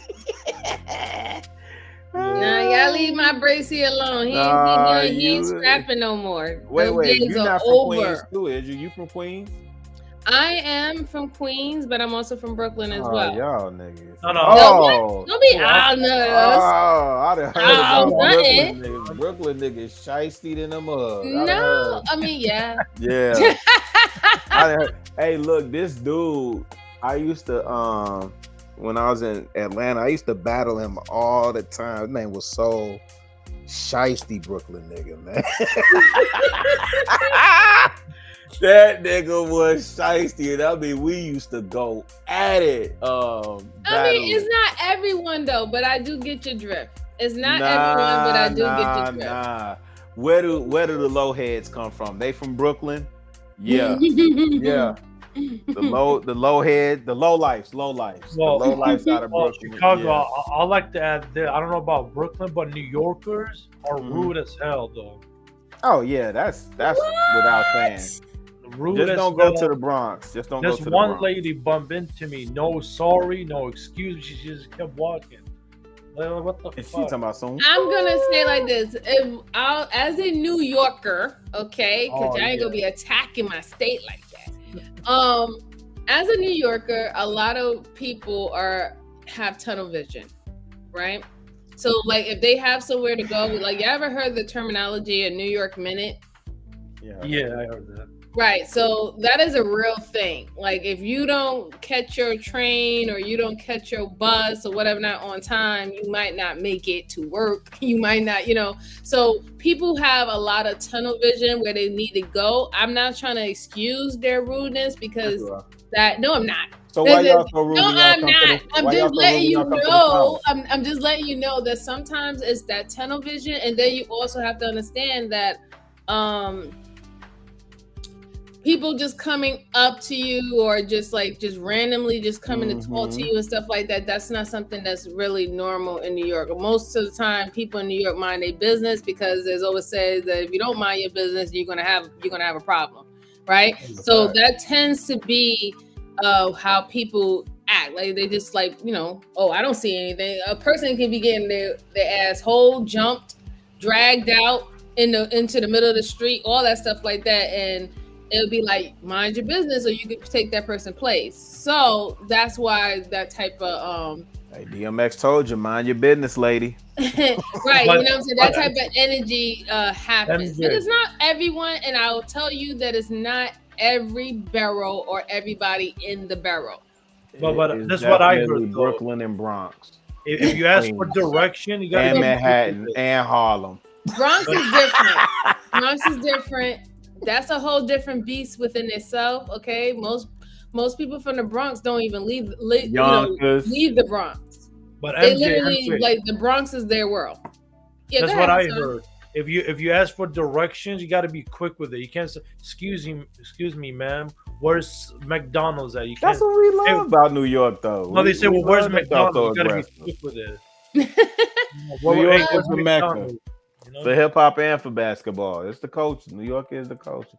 Held the crown for a long time. I'm just listen. If y'all will understand if y'all actually spent more time than just vacationing in New York, why people conduct themselves the way that they do, that is going to be rude to anybody outside of that state. Like literally, you will have someone who will sit up there, waste your whole time. You will have panhandlers who's trying to swindle money out of you. You have people like literally pocket watchers. People will be having having a dime on you, dropping a dime on you, like literally like following you, and have someone come and scoop you up on the side. There's so many reasons why people is like, listen, I just need to get to point A and B. I'm not trying to talk to nobody. I don't need to be derailed in any way. Let me just get to my destination on time. So MJ, you can actually lose your life just trying to go to work. I agree with you, and I understand it. So why are y'all that way when y'all move to the South? Old habits die hard. On that note, let me get out of here. Thank you for letting me up, baby. No girl. problem, Rilla. Take care. Thank you. I'll holler at y'all later. Peace, fam. So Hassan, I think it's about that time. I'm almost on for like 4 hours. Do you have any final thoughts before I? I just came. For the reason I came up here. 3 things. Can you upload the live that me and you were on and back in February, because I see it disappeared. What was it? Oh yeah, I can't put that one up because that was on my old channel. Oh, that was on my old channel, and I don't have that channel anymore. So anything that was saved to that channel has been deleted. Oh, okay. 2, remember last time I was about to go in the military and it didn't work out and everything? Mm-hmm. Well, guess what I found out now? Remember, I applied for the Navy and it didn't work. I went to a new recruiter. This recruiter tells me you could have been in the Navy because they had this school. I don't know if you know about it. Like if you score low on your ASVAB, Mm-hmm. they'll like you gotta have like a 21 or whatever. They'll take you to that, and you get paid and everything. And that school will get you prepared for the real ASVAB, and then it takes like a 3 month school, and you get paid, and then they'll take you to boot camp after that. So So that must be for the. It has to be for the reserves, right? no, it's like full Navy, Army, and but here's the thing though, this female recruiter told me they always had that program, but a year ago the guy he never even told me that, like he never even mentioned that, like Right. and I'm looking confused because I asked him, "Do you guys have a program like the Army does?" He says, Mhm. "Nope." I'm like, God damn. So can you look into it and see what is the number you got to get for the ASVAB and stuff? Because Do you I want gotta, the do you want the number for the ASVAB for the Navy? yeah, because I try to go. I'm talking to a Navy recruiter. Okay, so let's see. Hold on 1 second. I could look that up for you right now. Oh yeah, you're in the Air Force. Yeah, so the overall qualifying ASVAB score for the Navy is 31. Damn. Oh, okay. What about Air Force? And I did talk to an Air Force recruit, but they were reserved, not like. So you got to score higher in the Air Force. Like you have to score higher in your ASVAB to join the Air Force. But the bare minimum to actually get into any branch will be 26 on the ASVAB. Yeah, damn. You just wouldn't get the type of job that you want. So let's say if you wanted to be an electrician, mechanical engineer, or a pilot, or you want to be a part of like special forces, whatever, you have to have a certain ASVAB score.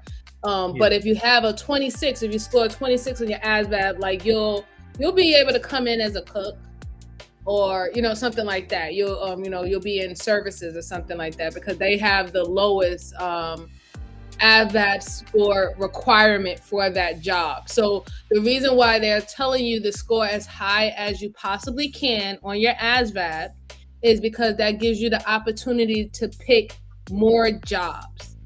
Yeah. But here's the thing, even if you do go in, let's say you started off in services, right? Because you scored a 26 or 28 on your ASVAB. Yeah. While you're in that job, you can still work on the ASVAB, take it again while you're in the military, and now you'll get a higher score, and then now you can actually go into the career field that you truly wanted to go into. But so I gotta still have that opportunity. But don't you finish the first contract? Let's say then you can get that job after. Let's say No. It doesn't. It is not required about your contract, because your contract is going to be from the range of 3 to 6 years. There's many people who came in as a E1 or E2, and they changed their career field while they were E1 and E2. Because usually when you start at that time, you're starting at what is it called? Apprentice, right? That's the lowest level that you start at when you start a job. So you're going to learn the basics, and then gradually, while you stay within the job, you get to a journeyman, craftsman, and now you're an expert per se, right? So you can change at any time. You just have to have the scores to fit a career field in whatever branch. That's all that you need. You just have to have the ASVAB scores. Because you're going to still have to be sent to school regardless. So if you change your career field and you go in to be an engineer, you have to go to school to be an engineer. If you was to change to a mechanic, you still have to go to school to become a mechanic. So you're going to still have to go to school anyway. Yeah, like I said, I'm talking to the Navy, but also I'm talking to the Air Force, but she's reserved. She's reserved? Okay, yeah. Reserves is good. No, to me, to me, I don't care. Reserve, full, whatever. You just want to do it. I don't want to go. Yeah. And I even told the Army recruit, I'd be in what is that thing? What is that? Infantry. I'll sign up. Oh, you would do infantry? No, because I just want to go in. I said, just sign me up infantry. I can, but don't. But the army is weird. They have a job where you clean their clothes like a dishwasher or whatever. So Yeah, I'm not. yeah. Yeah, I'm not joining the army to do no damn. I'd rather be a cook and at least learn something and be a chef or something. Right. So that would definitely be services. So you would just join services. Yeah. So like I said, the requirement to be a services is not that high when it comes down to the ASVAB. And if you don't like it, like I said, take the ASVAB. You can take the ASVAB as many times as you need to get whatever score that you need to get into whatever career field that you need. Sky's the limit. You don't have to just stay at one career field. If anything, most of us who been in for over 10 years and plus, we have about like 3 to 4 different career fields under our belt. So don't worry about that. Yeah. And I heard the Air Force has the best benefits and stuff. The Navy is second after. Yeah, I mean they hate on us because we get paid money if we eat at their base. They give us extra money because their food is not up to our standards. They call us the chair force, the bougie people. So all right. Well, thank you for coming and having a conversation with me, Hassan. I hope you enjoy the rest of your night.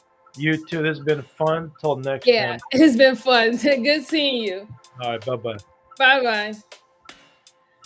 All right, everyone. So I'm getting ready to, hit the hay, and I hope that you enjoyed our little conversation today. We had many different talks. Shout out to everyone that came up and spent some time with me today.